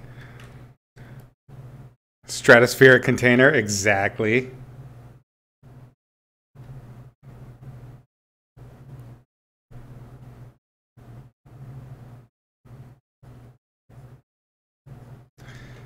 Oh, sci-fi.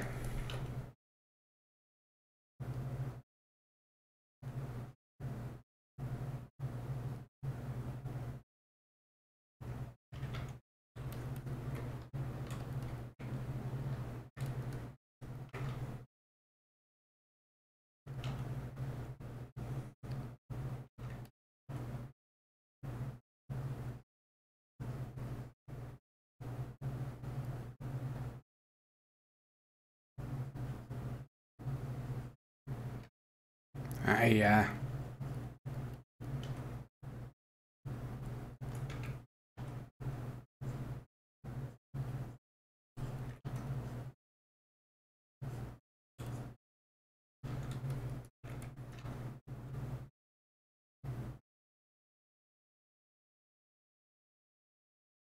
Good enough for now.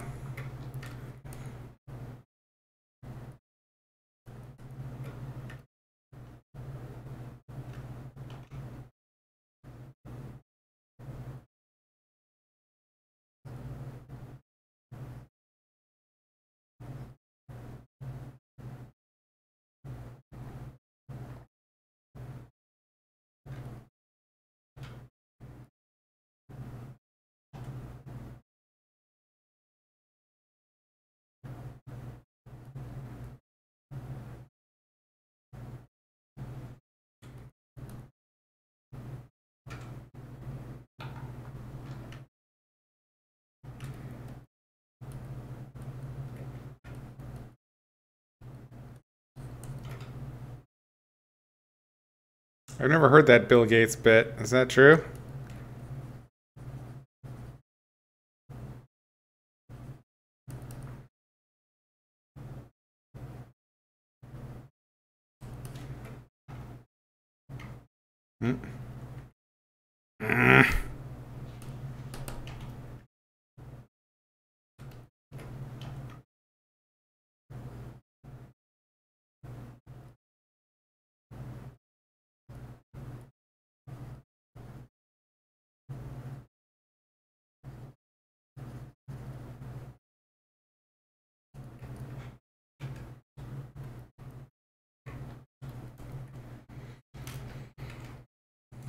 Hmm. Okay, so I'm gonna go ahead and start combining some of these. So now all those are down on one layer. I wanted to do that because I want to transform this cylinder a little bit so that it feels like it's in the right perspective a little bit better.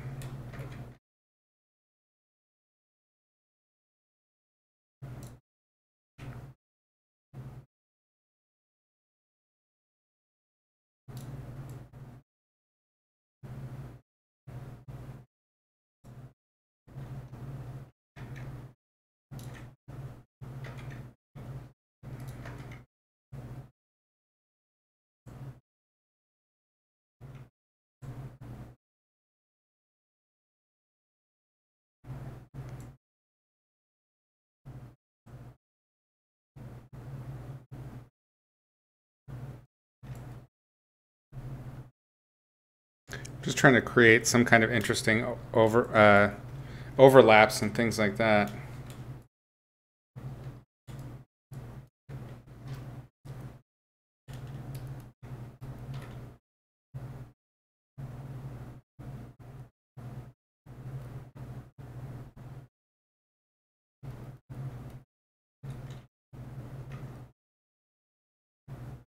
An invisible box outside the canvas?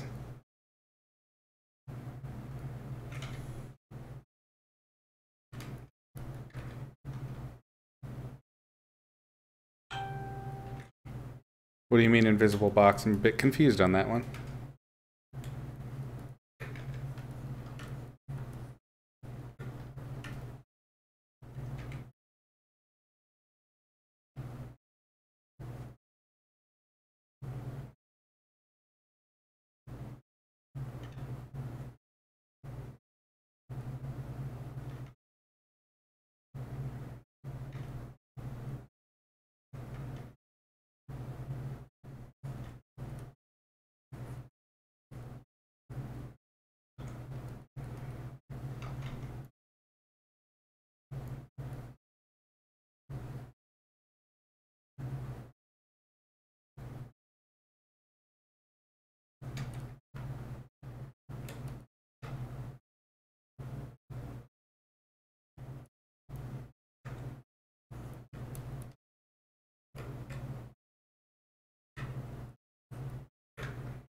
Something you think about when looking at different people's work is how finished does the work honestly need to be for concept art? Depends, but generally you get the sense concepts don't need tons of polish. Yeah, they absolutely don't need tons of polish. Different gigs that I've worked at had different levels of polish requirement, but certainly it's not a necessity for concept art. But this isn't necessarily a concept art piece. This is definitely kind of meant to show you guys a process that will help you with your illustrations instead.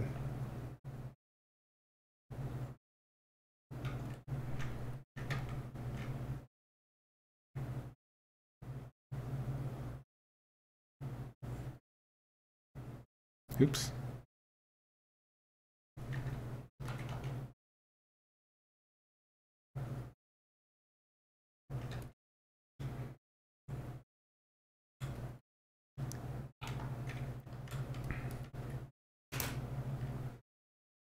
You saw that cylinder being dragged and there was no white underneath? Oh, okay. So, no. This isn't a noob thing. It's I don't think you were here when I set up the image. So the image is actually multiple layers. I started out by doing the full image and then I cut out the individual. I started the whole image and then cut out individual layers that act as sort of like a cardboard cutout in between and on top of other things. So then, as I'm painting, I paint on the distant layers and start painting forward and forward. So if I turn off all these layers, you can see that, you can see that there is a background and all of that. So that was all painted in. That's not a Photoshop thing. It's just a different way to approach your painting. So no, there was no surprise extra canvas for free.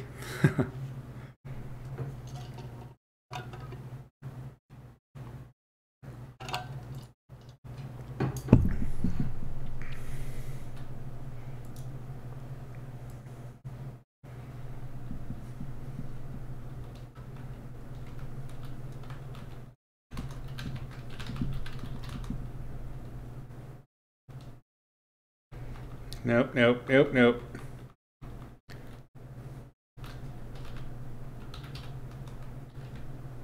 No. I like Cypher's direction.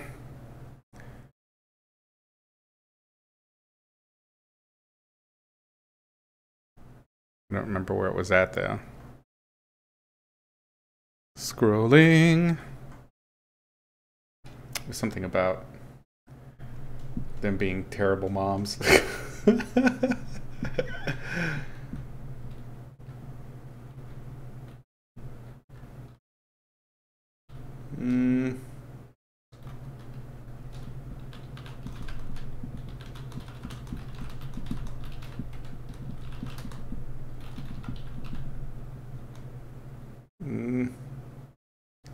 Toad. So the problem is Surinam Toad as a whole word is just a monster. It might be like we have to do with the last one where it just cut out, it's just referenced in the title to make it easier.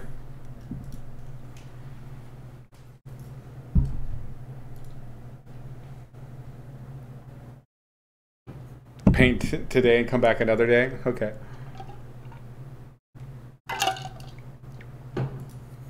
We'll think about it on the Discord. You can put the prompt up there if you want.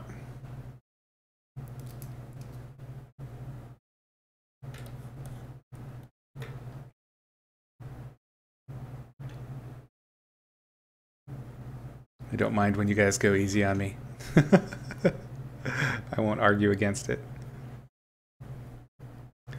Okay.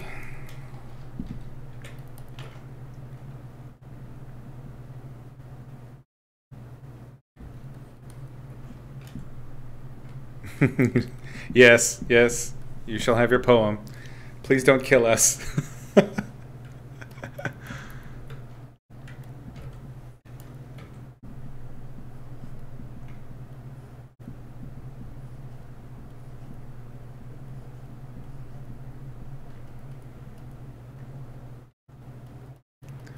Yeah, I think the Surinam Toad was like that mix of trypophobia and parasitism that just kind of made it hit all the features.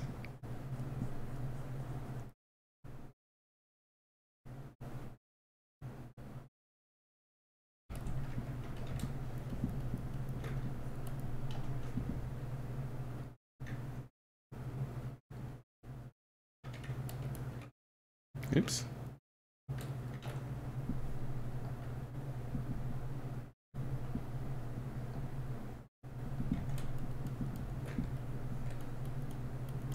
Great voices. Glad you could join us.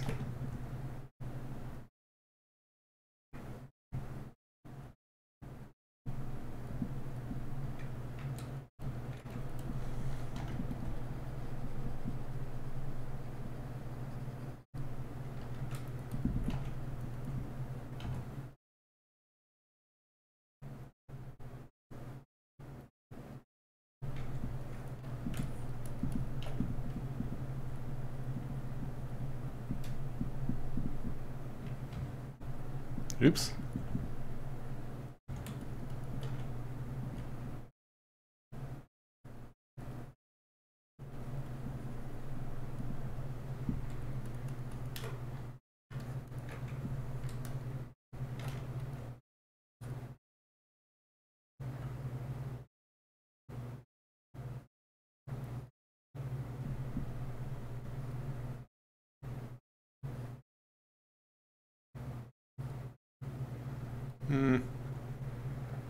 Bloody hell. Fucking ellipses. This is one thing I much prefer Procreate for. Oi!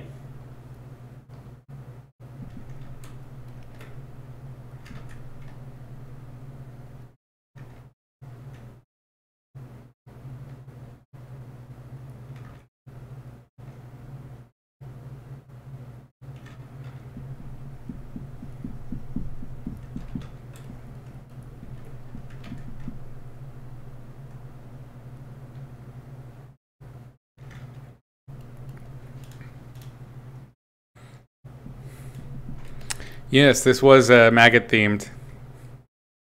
Revolver. Thanks. Yeah, glad you like it.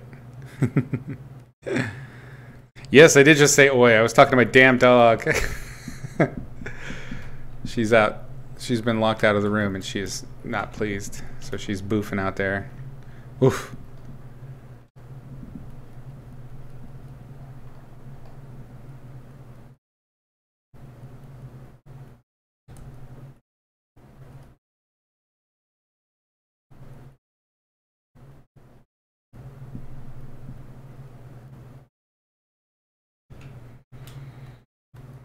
Good enough. Let's collapse it. Okay, so we spent a lot of time on that. Let's do real quick these cables up here behind the poem. My unfinished aborted poem.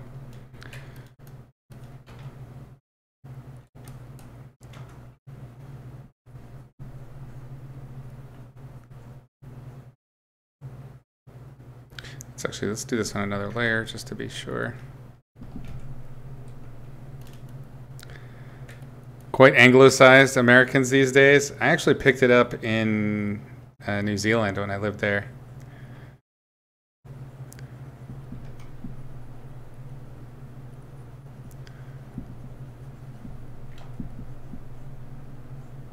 Also the penchant for using the term bin.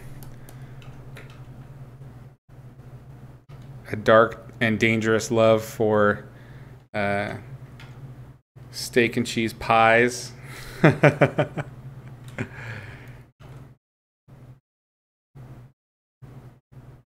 Also, the last time I went was when I got this one.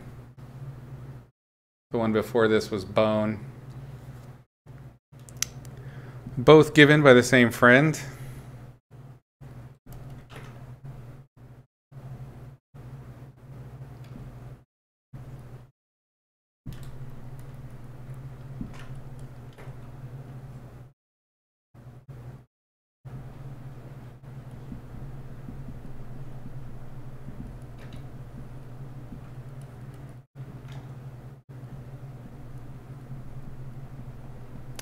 Forgot about a piece up here.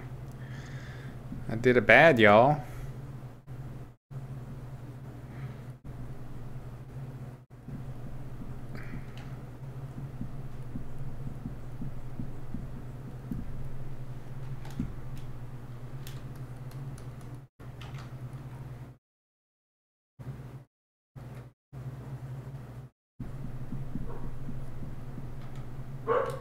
Kova! Jackass goblin.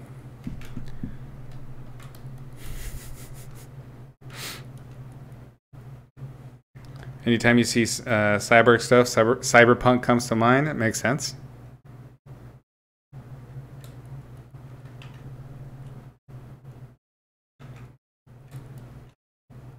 What's the story here? I was thinking maybe this is I don't know, like some mechanic character. She's some engineer working in the guts of the arcology.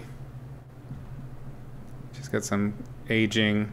So kind of what I was thinking as I was working is that she's probably from the more impoverished areas, but she works in the arcology where all the rich people are. So the arcology's guts are a little bit antiquated, and she's and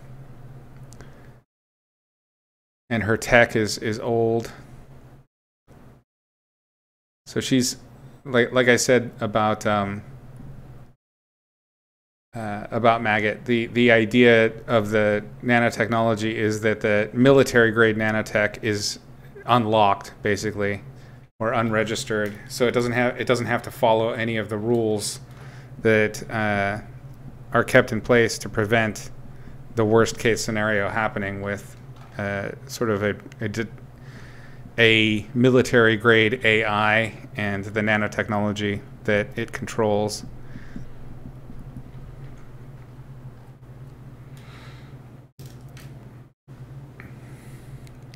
How is the arm attached? I think I'm going to have it go into the scapula and then directly into rib cage, and then reinforce the spine.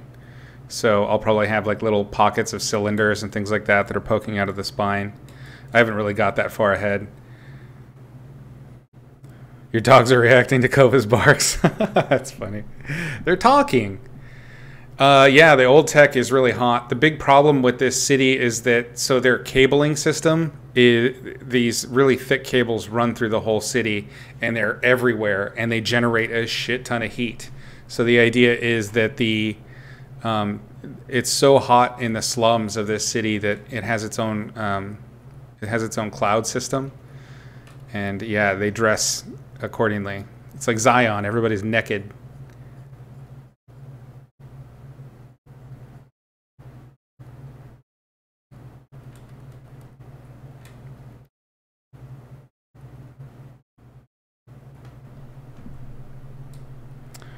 Your point being it's so mainstream. Yeah, it is. I'm okay with it being mainstream now. I mean, it was something that was kind of on the edges for so long, and I've been such a huge fan of the cyberpunk genre for most of my life. I'm kind of excited to see and to share it and see other people into it.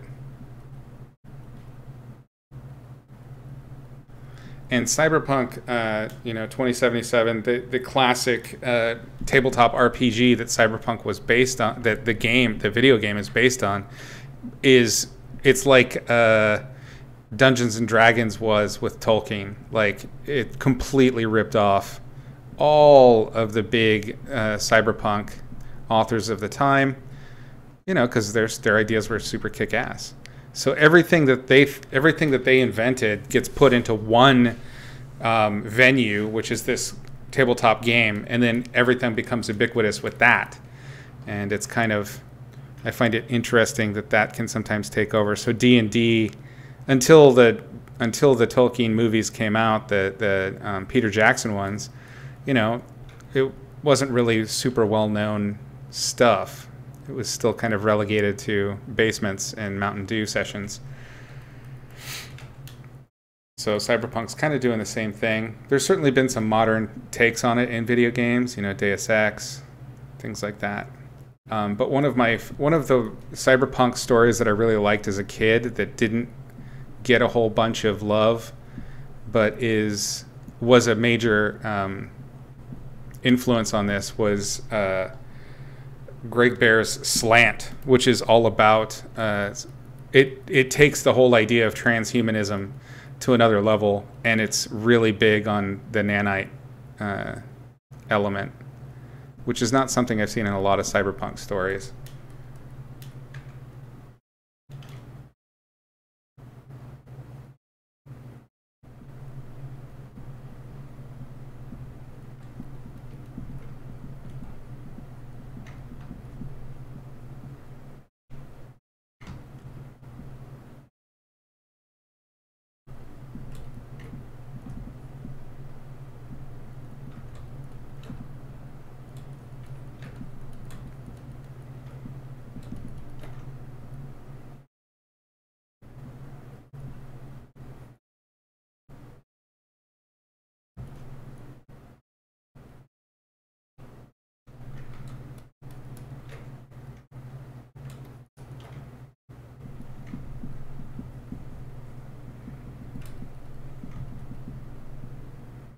So now that I've kind of blocked off this last bit of cable, I need to get rid of that light on it, and then I need to light it from behind. But I won't get into that light source just yet. I'm going to try and keep things pretty simple, get to the figure, and then, I mean, we can start expanding into other light sources a little bit later, building up, finding out where we need to focus a little bit of interest.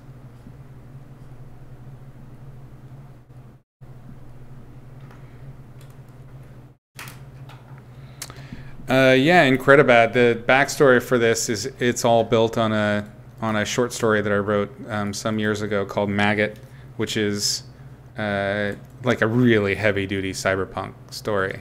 It's very dark. It's about some kids that live in a slum that kind of get their hands on a technology that's been long forgotten and is extremely dangerous. Let's do multiply, and let's get her into the value key of the area that she's in.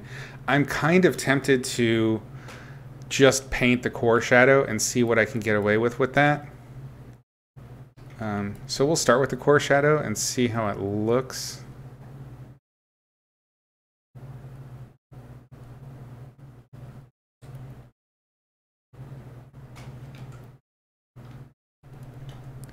Yeah, the log line, or not the log line, but sort of my pitch breakdown when I was pitching the story to studios was that Maggot is Slumdog Millionaire meets Akira.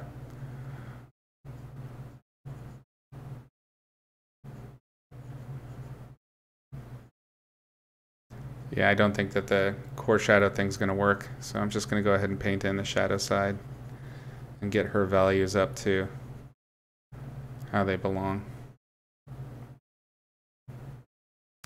Because her skin is going to have that really nice, dark, kind of luminous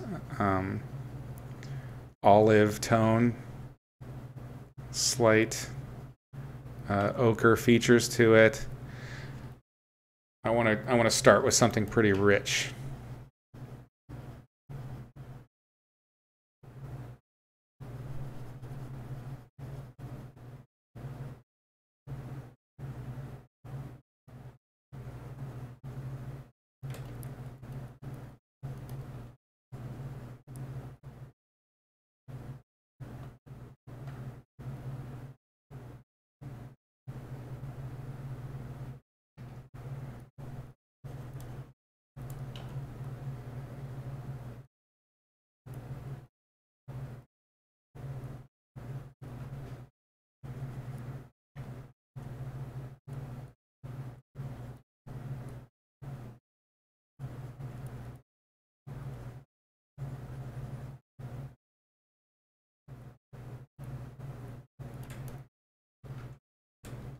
Game pitch, movie pitch. So at the time that I did Maggot, that was when I was first learning how to develop IP. I mean, I had taken classes on it and things like that prior, but I hadn't really done my own. And I was thinking at the time that the best way to sell an IP was to just create a universe with a limited narrative. So the idea was that it could be anything. It could be a book, a novel, role-playing game, tabletop role-playing game. It could be a video game, movie, TV series, coffee table book, carnival ride, whatever. So that was kind of my approach. So I just wrote a limited narrative for it in order to sell the idea, so that there was sort of a core point of interest. You got to have kind of, protagonists and things like that.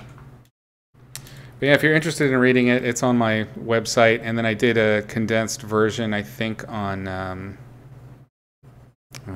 tapas.io. And Collar is there too, my story Collar, which is kind of it's sort of near future dystopic fiction. The idea with that one being that there's basically a subcaste of people that have been collared with remote bombs. Whoa. Oh my God. Cypher. Look at you gifting all these things. That's awful sweet. Y'all should definitely be thanking Cypher there. Oh my goodness. Did you accidentally do that? Oh, that's so nice. Thank you.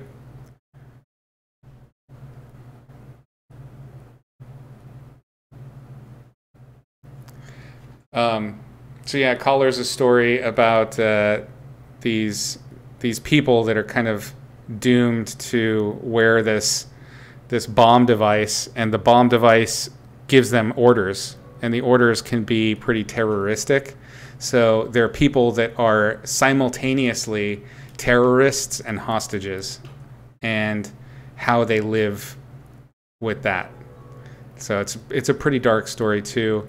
That one I got a lot of interest in, and it went around to a lot of different places. But right as it was starting to really pick up, that's when COVID hit. So I had some producers that were really interested, and they were going to start shopping it around. They were looking for a director, and that's the way these things go, man. So that one may not ever see the light of day. Sad. Thank you so much again, Cypher. That was awful sweet. I hope y'all super appreciate it. Happy birthday. That's awesome.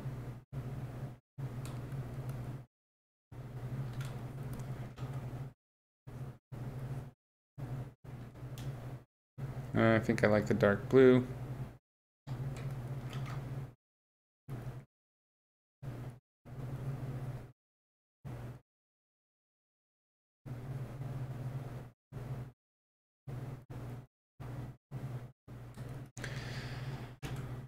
Okay, so we have a base color.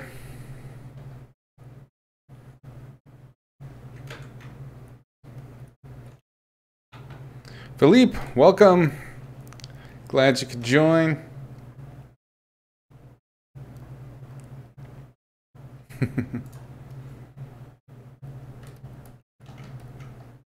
So let's just go ahead and get the big dirty out of the way. I think, whoops. Bring the lines to the front for now.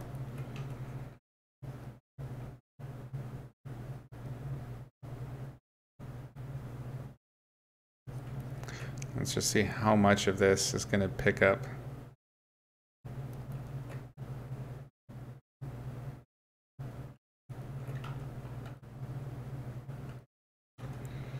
Sometimes I think it's best when you're doing an illustration with really strong lighting, instead of kind of building out the what I'll usually do is I'll build out the light that is affecting the most surface area of something. But sometimes it makes more sense, and this is absolutely one of those times, to figure out the light source that's going to be the most overwhelming in regard to brightness. And if I can figure this out, then I can figure out all of the other values pretty quickly.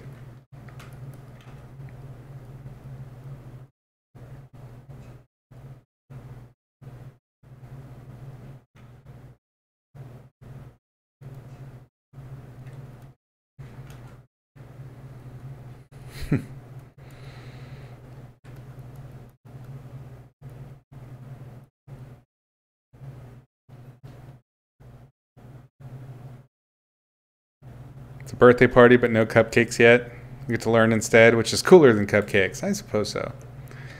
I think cupcakes wins, personally.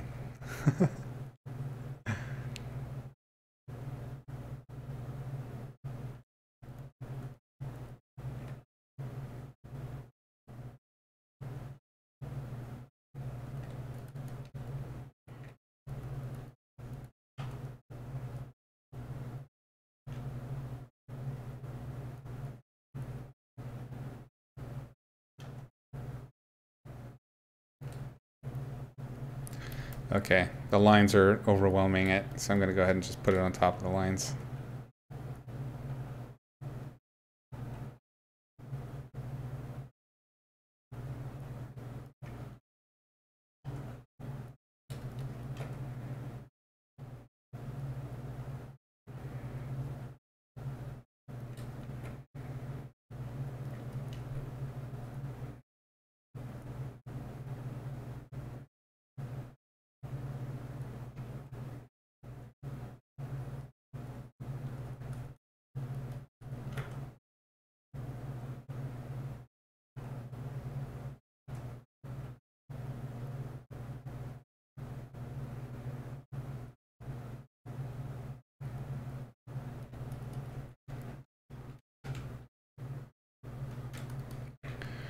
See how just adding the lighting is starting to plant her in the scene so much better?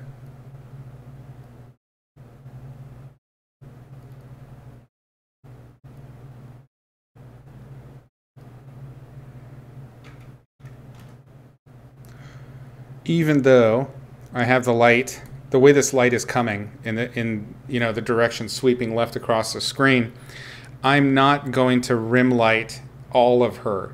I'm choosing a side that's going to capture the most rim light and maybe hint at the other side, even though technically that light should hit. Even though technically we could probably rim light the top side of this as well, I'm not going to hit it as big. I'm making a choice here. Is it the right choice? I don't know. We'll see. We'll see. Okay? Okay.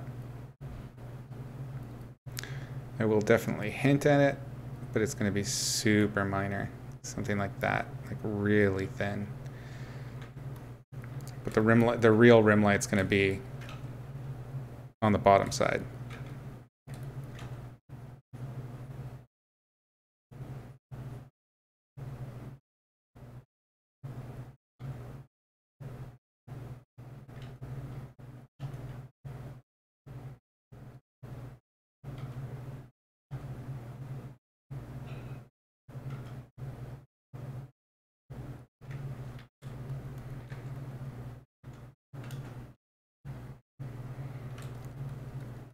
Now, logically, you would say, well, there's light hitting these parts here, right? So you want to add the rim light? I'm not going to. I'm going to let it silhouette, and then I'll add rim light to any things that are poking or overlapping, poking out or overlapping. But I won't actually rim light to the edge there because I want the silhouette. What you do instead is you will bloom. And I'll show you that. I don't know if we'll get to it today. Probably not. Actually, it's quite late. But we will get to it. So if you want to see, hit that follow button, consider subscribing, all that good stuff. Because, yeah, we're not going to get to it all today. It's just too complex. We're doing basically a full illustration this time. And if you've watched me do any of the illustrations in the past on the channel, you know that it takes a little bit more time.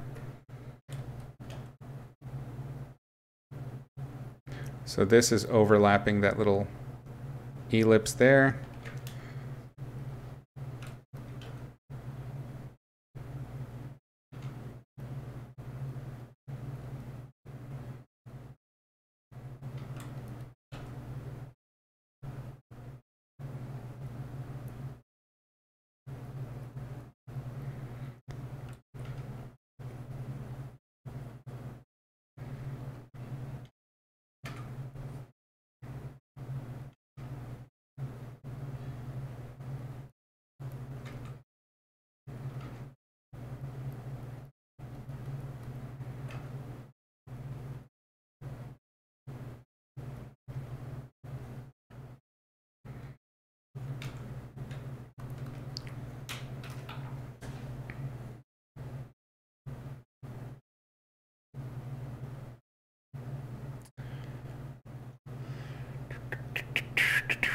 Sorry, I missed some stuff. I'm catching up.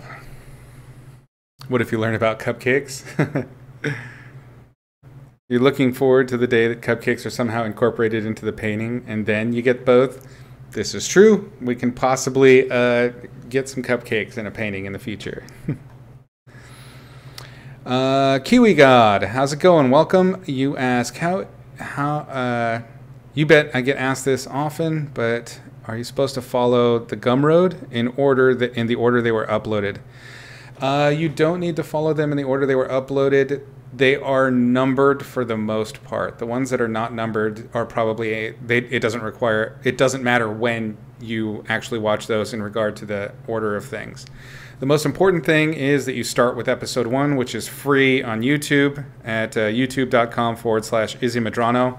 It's under the title 3 Rules to Improve Your Painting. And that's going to be episode number 1. So it's free. Start there. If it feels good, then check out the Gumroad and follow them in numeric order. I'd say stick with them if you really want to do it right, because the way I constructed all of the lessons is as a stacked system. So everything that you learn in an episode is built on the knowledge that you've gained in previous episodes. So it's not something that I generally recommend doing piecemeal unless you feel pretty confident in your fundamentals already. That's not to say you can't do it. It's totally possible. It's just easier to watch them in order.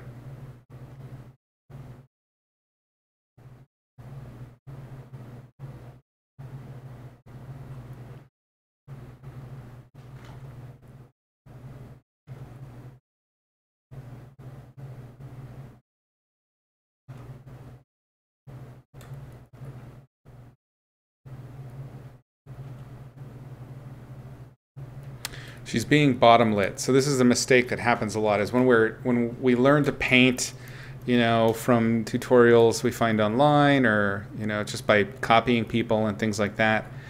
The most common lighting scenario is when figures are lit from above, not from when they're lit from below. So when they're lit from below, the planes of the face take on a totally different meaning, and it's usually because you don't usually see people lit that way. That's why, you know, holding a flashlight under the face is considered creepy, is because that assembly of planes and how it captures light and shadow is alien to us. It's not a very common look, so it tends to look kind of creepy.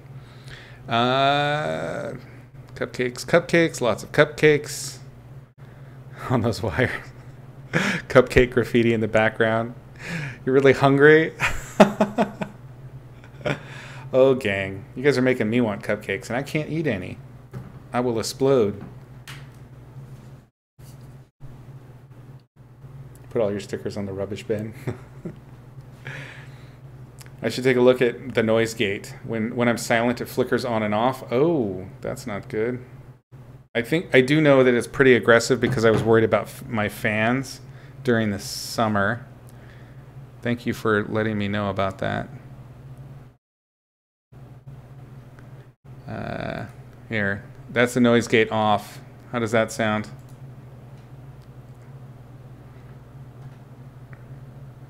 Cypher likes puns. True about the noise gate, more noticeable with no music for sure. Okay. I completely turned it off.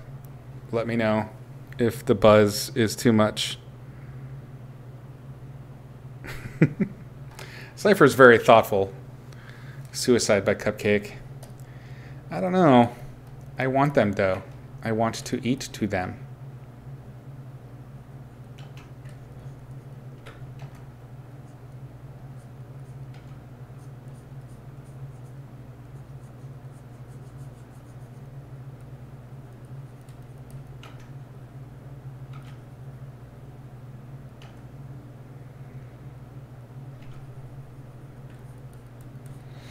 Okay, we're definitely going to need a light on the back to capture the contours of the back and to show how the cyberware is connecting to her body. But we'll get to that later. I think we've got a pretty good idea of how the hair is going to work. We need the Fresnel all the way around. We're of course going to add, we're not going to stick to the silhouette of the hair. The hair is just sort of a placeholder shape for now.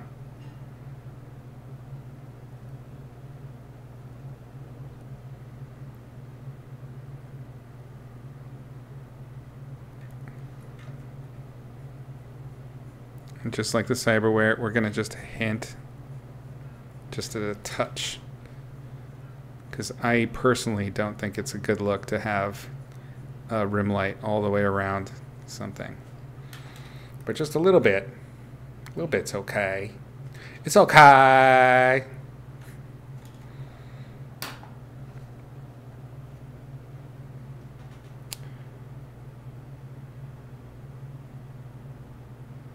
Fan's a bit loud with it off. Not sure what's better, but you'll think about it. Okay. Well, I'll turn it off for now. I mean, it's not just a fan. That's also my PC. My PC is super loud.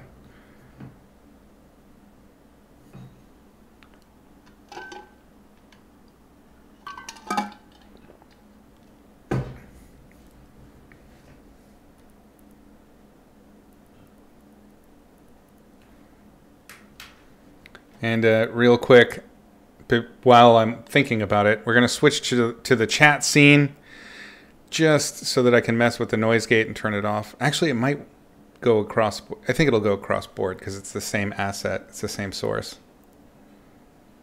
You like it when you can't hear the whizzing? Is the whizzing my computer? Because I'm not peeing right now. It's not what you think, man.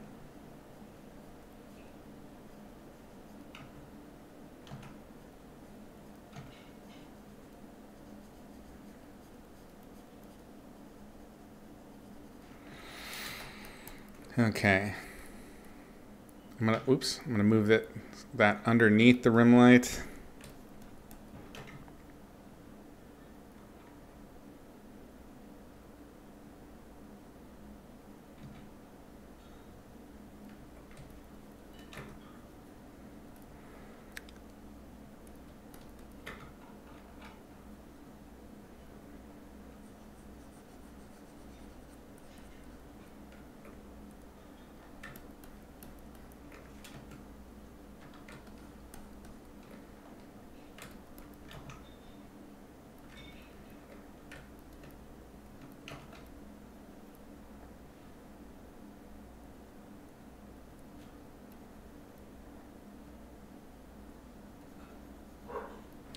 We're in a multiply layer? What's going on here? What in the hell? Something is off. Okay. We'll just leave that layer alone. Not mess with that.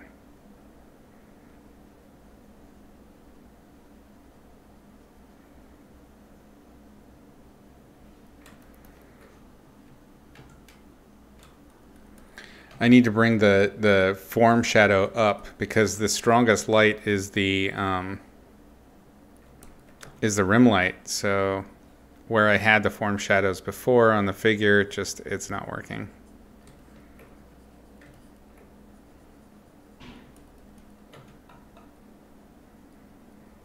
But that's okay. Now I can kind of imply another light source. I kind of want to do something that's not cool. But any light that I add to her, I'm going to then need to light the entire scene with it. So that means we got to go back into the back and start doing it all up again. Maybe just a slightly warmer gray light.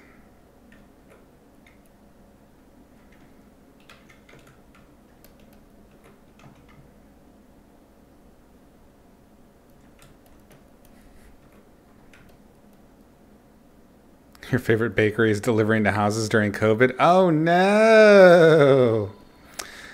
The Beatus.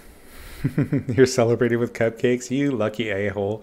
I love it. Legion, awesome. Glad you could join. And thank you for the follow. Appreciate it. It is a fine death. Death by cupcake. But it's interesting, like all of these, so I'm color picking from my darkest darks in the background, but in putting them on her, look at how not dark they are.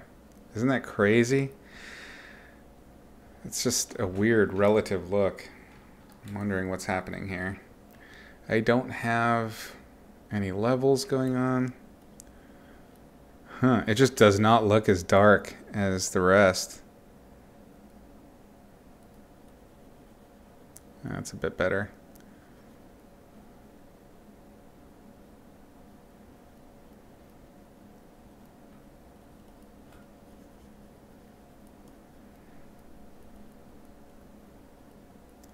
I'm adding this dark in here so that I have a strong dark to play against, and so that my values for the skin are accurate.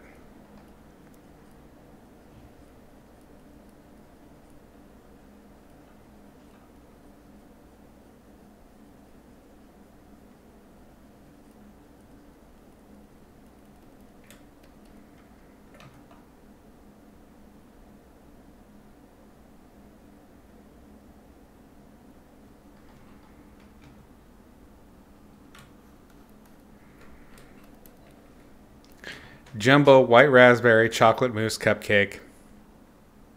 Nice. Nice. Your cruelty knows no end.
I don't want to go a whole lot darker on the face. I think it would look better to go lighter, but having a little bit of a shadow value key for this side, for the shadowed side of the face, can't really hurt too bad. Just so long as it's really subtle. The goal here is not to do like a real hard out render. I want the values to kind of live within the range that I've got right now. It's maybe a little too skinny and too much skull showing. I know I wanted her to be heavy on the cheekbones and have her feel skinny, but not skeletal, if that makes sense.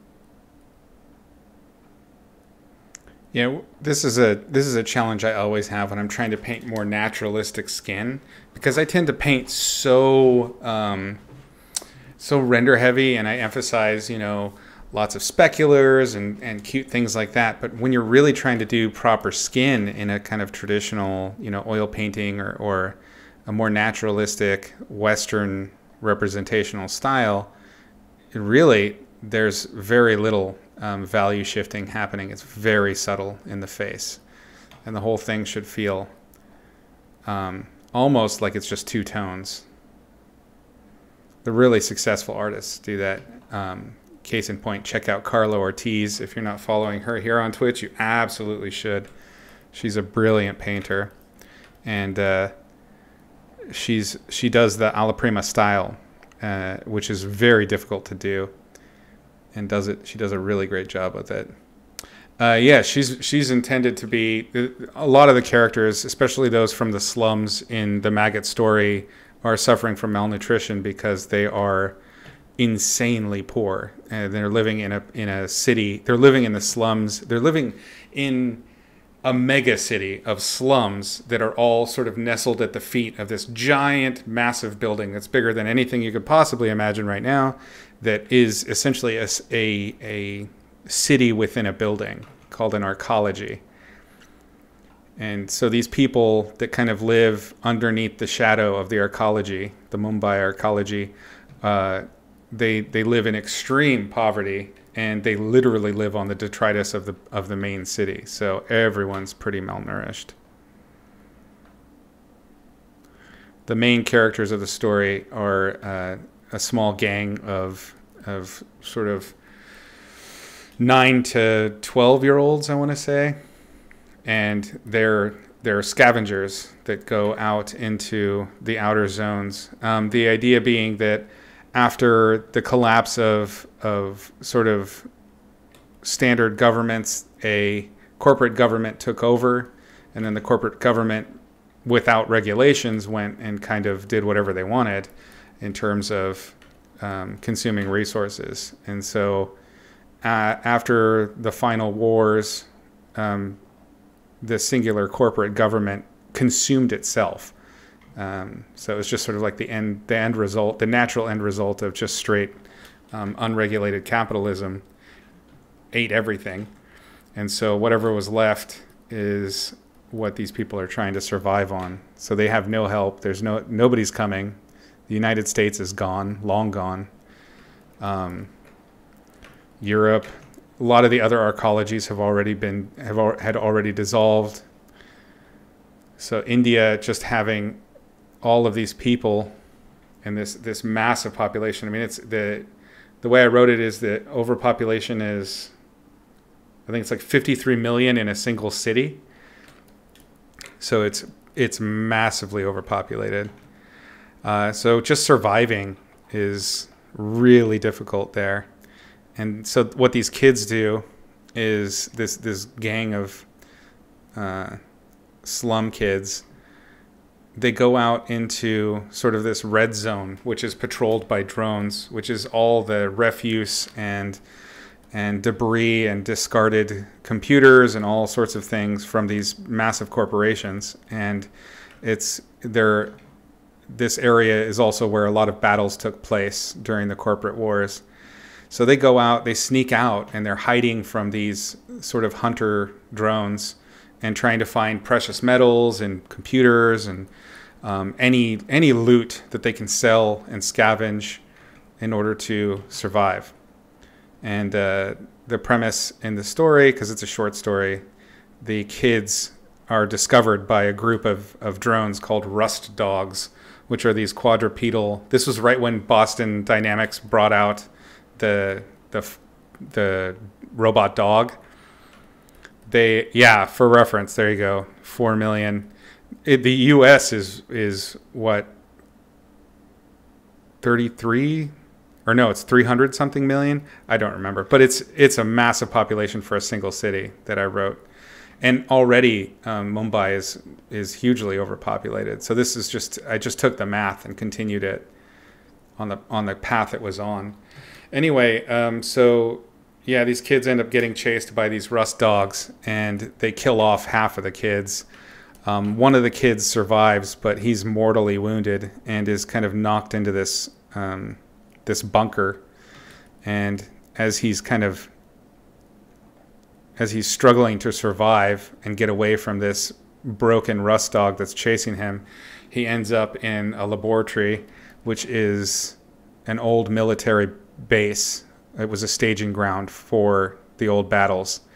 And inside it is a big green tank, which contains, he doesn't know this, but it contains several hundred liters of a very powerful and illegal substance, which is this liquid nanite solution. And the machine, which has been in there for 50, 60 years, is the AI that runs the machine is very, it's malfunctioning like crazy. And it's gone, the AI has gone insane and hates people, and takes the kid, dumps him in the nanite solution, and then he becomes, you know, basically a vessel for nanites, and then wanders back out with this insane power and goes and takes out his vengeance on the wealthy of the city.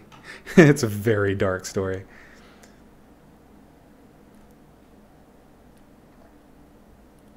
But if you're actually interested in it, because it's very luscious in detail. I spent a long time trying to get the feel of a future India, and I really tried. I messed up a couple of things I discovered, but I tried. I gave it to a few of my friends that are either from India or have spent a lot of time in India, to give me feedback, and they were pretty pleased with the accuracy. So hopefully it's something that y'all can enjoy.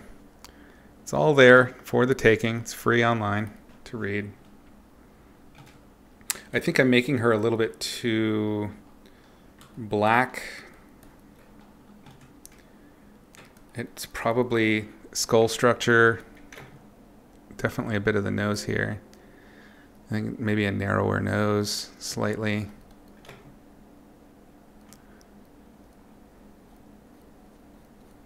I gotta be careful because I tend to, when I don't have reference, I tend to start painting in kind of a more animated style. And I really don't have any reference for this. Like none. I should not have done this. I should have stopped. This is usually when I would stop and look for reference.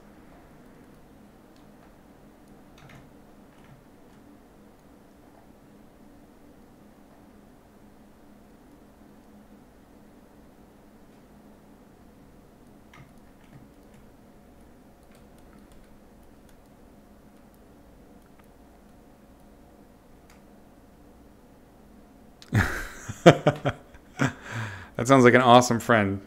Gray voices. I actually like pineapple on pizza. It doesn't bother me at all. I think it's very amusing that it upsets some people.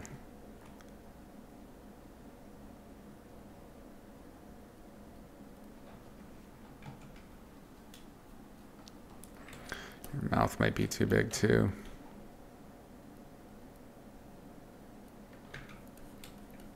I don't want her pooching her lips too much, and I think I might be doing that. Just giving her a little too much of that model mouth, that face. Can't have that. Unacceptable.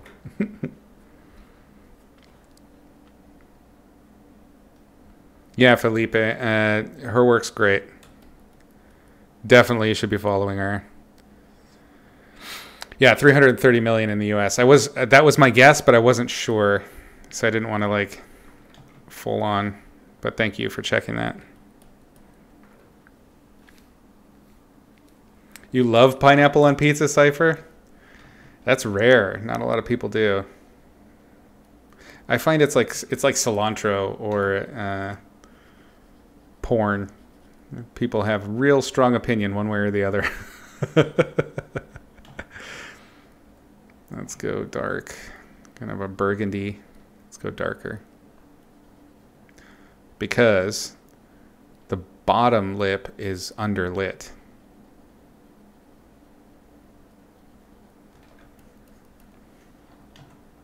So what we need to see is just a touch of subsurface scattering.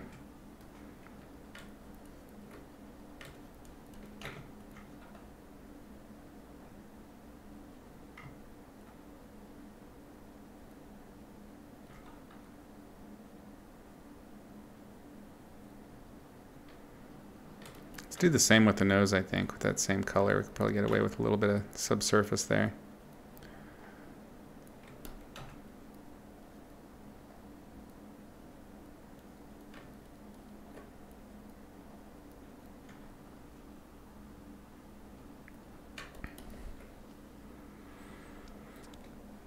Yes, about pineapple and people getting upset about it. Yeah. You only do that with mushrooms? You don't like mushrooms, Cypher? Dasivoli, welcome. How long you had to scroll to finally find an artist who draws this and not chibi anime art? Unfortunately, people like what they like. I'm trying. We'll get there. You know, it's one of those things. Just slowly build up the audience and hang out and have a good time.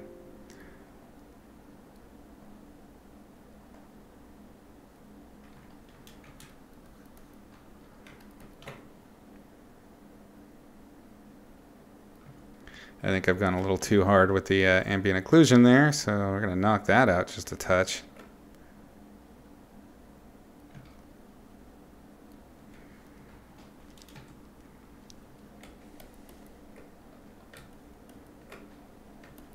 Okay, so I want to accentuate the ruddiness of the brown, get that olive color feeling going. So the key now is to figure out the light. The light on the opposite side that's going to be in our fill light, but not break the value key. Let's look back at our values. You see how tight the value is? Squinting, it's definitely meant to feel like two tones. I might be going a little bit too dark with the eye area, but I'm going to put in a new light and start testing out a fill, because we definitely need one that is going to play against the colors that exist there. So I want something cool, you know, like a kind of a warmish gray, but it will feel cool compared to the browns that I have there. Keep it tight here because this is meant to be a specular.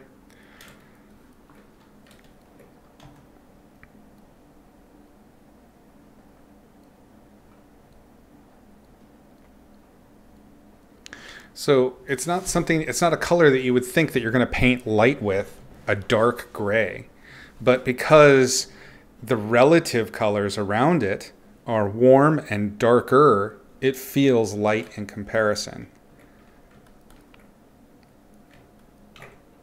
This is my favorite element of painting, which is the simultaneous contrast. It's such a fun game to try to see how far you can push a value.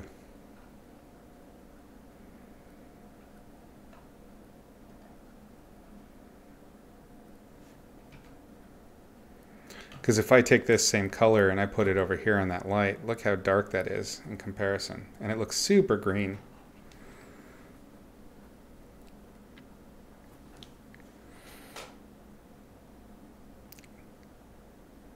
We won't catch you ordering pineapple. Everyone does porn. It's under the cover of lies. That's probably true. But man, some people hate some cilantro, let me tell you.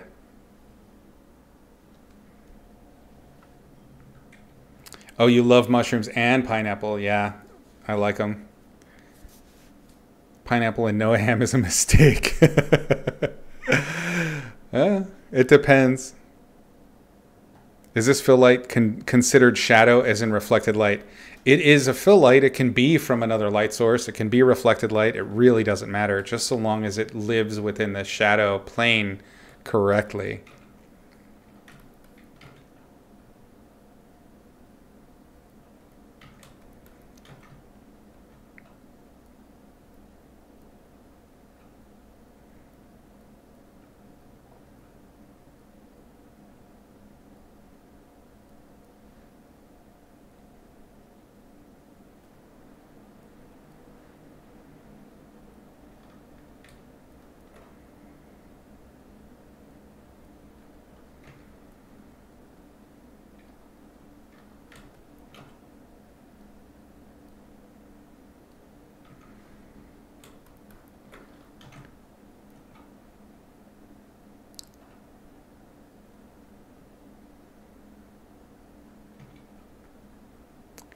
Neutral colors on skin are so underrated. To me, they really are. They're like the king.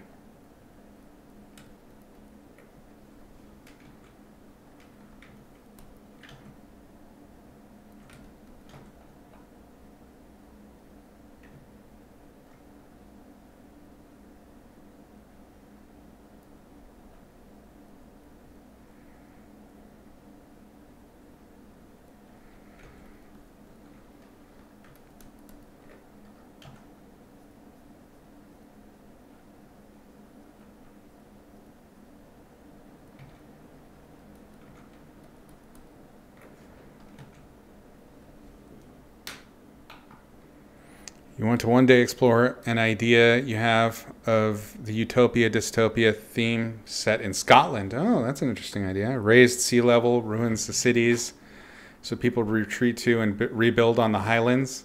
That's definitely going to change how you name and classify your scotch, which is an upsetting thought.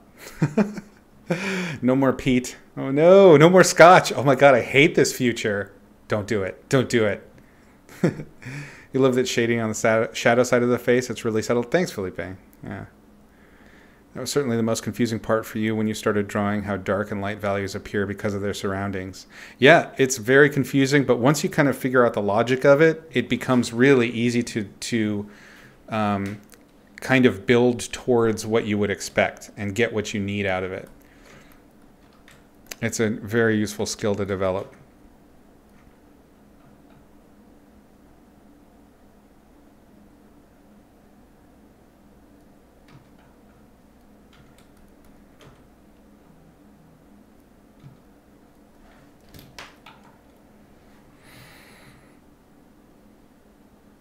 Cilantro tastes like soap? No? Well, yes. I can see how it does, but I also love it. Like, love, love, love it. It's one of my favorite tastes. Like, I can make a salad with just some damn cilantro in it. Mmm. It smells like a stink bug to you, Pierre Art? No! Incredibad, thanks for hanging out. Take care. You've got the soap gene? Cyber. No. Soap gene buddies.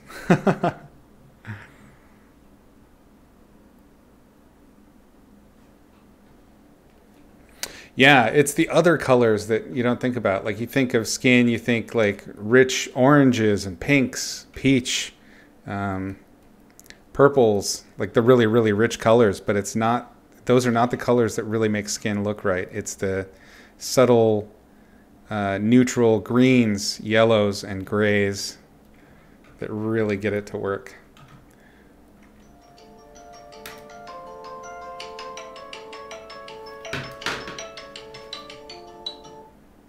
Oh, it looks like I got a meeting, guys. I must run. It's been fun hanging out. Hopefully y'all had a good time chatting and discussing cupcakes and pizza.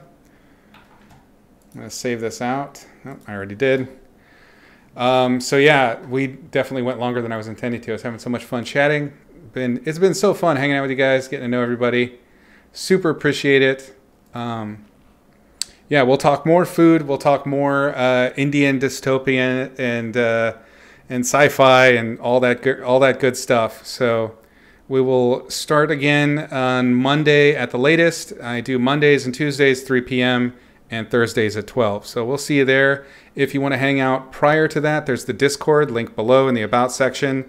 If you're wanting to catch up on previous episodes of our sessions here, I've got the backlog archive on YouTube at youtube.com/Izzy Medrano. So check them out. And we'll see you on Monday. Until then, paint smart, paint sexy. I'm Izzy, a professional writer, concept artist, and illustrator. I've taught painting for a dozen years or so, on and offline. Many of your favorite illustrators and designers have studied with me or under me and have gone on to teach in their own right. You're here because, like they did, you want to learn to paint realistically for illustration or concept art. Well, worry not. You're in the right place. Grab a seat. I want you to join me as I explain all the aspects of image making in extremely digestible and clear monthly lessons, not through the lens of silly how to paint hair or eye demos. That shit is carnival tricks, and you're not really learning anything except an exact way to render one thing in one manner. This is painting mysticism at its worst. Watching these kinds of exploitative lessons won't help you level up with your understanding. Sure, now you can paint sparkly hair, but what if you want to paint a dragon, or figure out how to render a sea of fire, or depict a one-eyed transgender space marine dying in the vacuum of space? Painting and image making are tools of communication, and can be learned by anyone willing to put in some time. Like grammar is for language, light, color, and form literally follow a formula. Painting well is not a matter of chicken bones, zombie crackers, and the ever-dismissive concept of talent. Learning with my series, Izzy's Logic of Light and Color, will give you the tools and understanding so you can analyze light and form in reality and bring it to life in your work. Using this simple system I have distilled will help you harness your art to share your ideas as you've always intended. When we are children, we all draw in symbols. Symbols for our house, our hands, the sun, the grass, our pet lobster. As we grow into artists, we must learn to throw away symbols and begin to draw and paint what it is we actually see. And as we grow further, we learn to paint beyond what we see and what is actually there. Until finally we move beyond this and learn to trim away what is actually there so we voice only what we want. With me, you're going to have to buckle in and maybe take some pain meds, because I'm going to rip out your normal person's eyes and replace them with a painter's eyes. I'm going to restructure how you see and how you understand what you're seeing. I'm going to turn you into a painting machine. Truly, anyone can learn to paint realistically if they can both determine what they're seeing or imagining with basic and straightforward rules. Once you understand the mechanics of light, color, and form in reality, you will have the capacity to paint anything you can see or imagine realistically. After that, the real fun begins. Here are some of the ways you can join me and master the logic of light and color. The very first lesson of my series is totally free on my YouTube channel. In that lesson, I give you the 3 primary rules of light that are the very foundation of painting and understanding light itself. If you do nothing else to make your painting mastery easier, at least watch this amazing little lesson. It will do more for your basic understanding of light than just about any tutorial you can find. When you're ready to get deeper and you feel like you have those first rules figured out, allow me to utterly blow your mind with the next episodes available on Gumroad and ArtStation. As we go deeper into the rules underlying the logic of light and color, I carefully and simply explain important and interesting elements. From beginner to pro, there is an amazing amount of information available. Each concept has been distilled into the clearest explanation you're likely to find anywhere. Like episode 2, where we cover the atmospheric effect and how that relates to light, scale, and distance of objects in reality, and how to render it. Or episode 3, where I hand over the ultimate key to controlling value in your paintings. Episodes 5 through 8 are all about rendering materials. Want to understand the logic behind rendering metal, leather, hair, transparency, damn near anything. I even cover the logic behind painting special effects like fire, neon, or lightsabers in later episodes. The lessons just get deeper and more detailed as I build on the foundations covered in preceding episodes. The 10th gives you the most important rule of composition you'll ever learn to keep your images interesting. The next few episodes cover important painting techniques like my edge control ninjutsu or simplification with the large to small system. We dip a toe in color theory, devote a few episodes to finishing full-blown illustrations utilizing the techniques we've learned so far. Some episodes, like the lighting game or Advanced Exercises 1, the shirt, present cheap, valuable, and practical exercises to give you explosive growth in your development. Episodes 22 through 25 cover painting and illustration, just like I do for Magic the Gathering, from assignment and inception to signing the painting at the end. Each one is full of tips, knowledge, Everything to make working as an illustrator easier. Did you enjoy learning how to paint basic materials? Metal, wood, and such? I got 3 whole episodes devoted to the intricate logic behind painting different kinds of skin. After that, more lessons devoted to pumping life into your portraits and original methods for accurately drawing faces out of your head. From fundamentals to photo bashing, Gumroad and ArtStation have every lesson I create available for purchase a la carte. But here's an even better way to learn with me. Stay current with my latest lessons on Patreon for the lowest price available. Monthly support gets my student that month's lesson, a critique or paint over of their finished work, a discount code for 25% off the entire Gumroad archive, and access to the Logic of Light and Color Discord community, where we plan future lessons, share knowledge, and learn together as a team. The absolute best method is to join my Patreon classroom at the Student Plus tier, where you'll get everything I just mentioned and a free episode from the archive every month to accelerate your mastery at your own pace. You've decided to take control of your painting and master Izzy's logic of light and color. Now it's up to you to choose the path that's best for you. I'll see you on the flip side. Paint smart, paint sexy.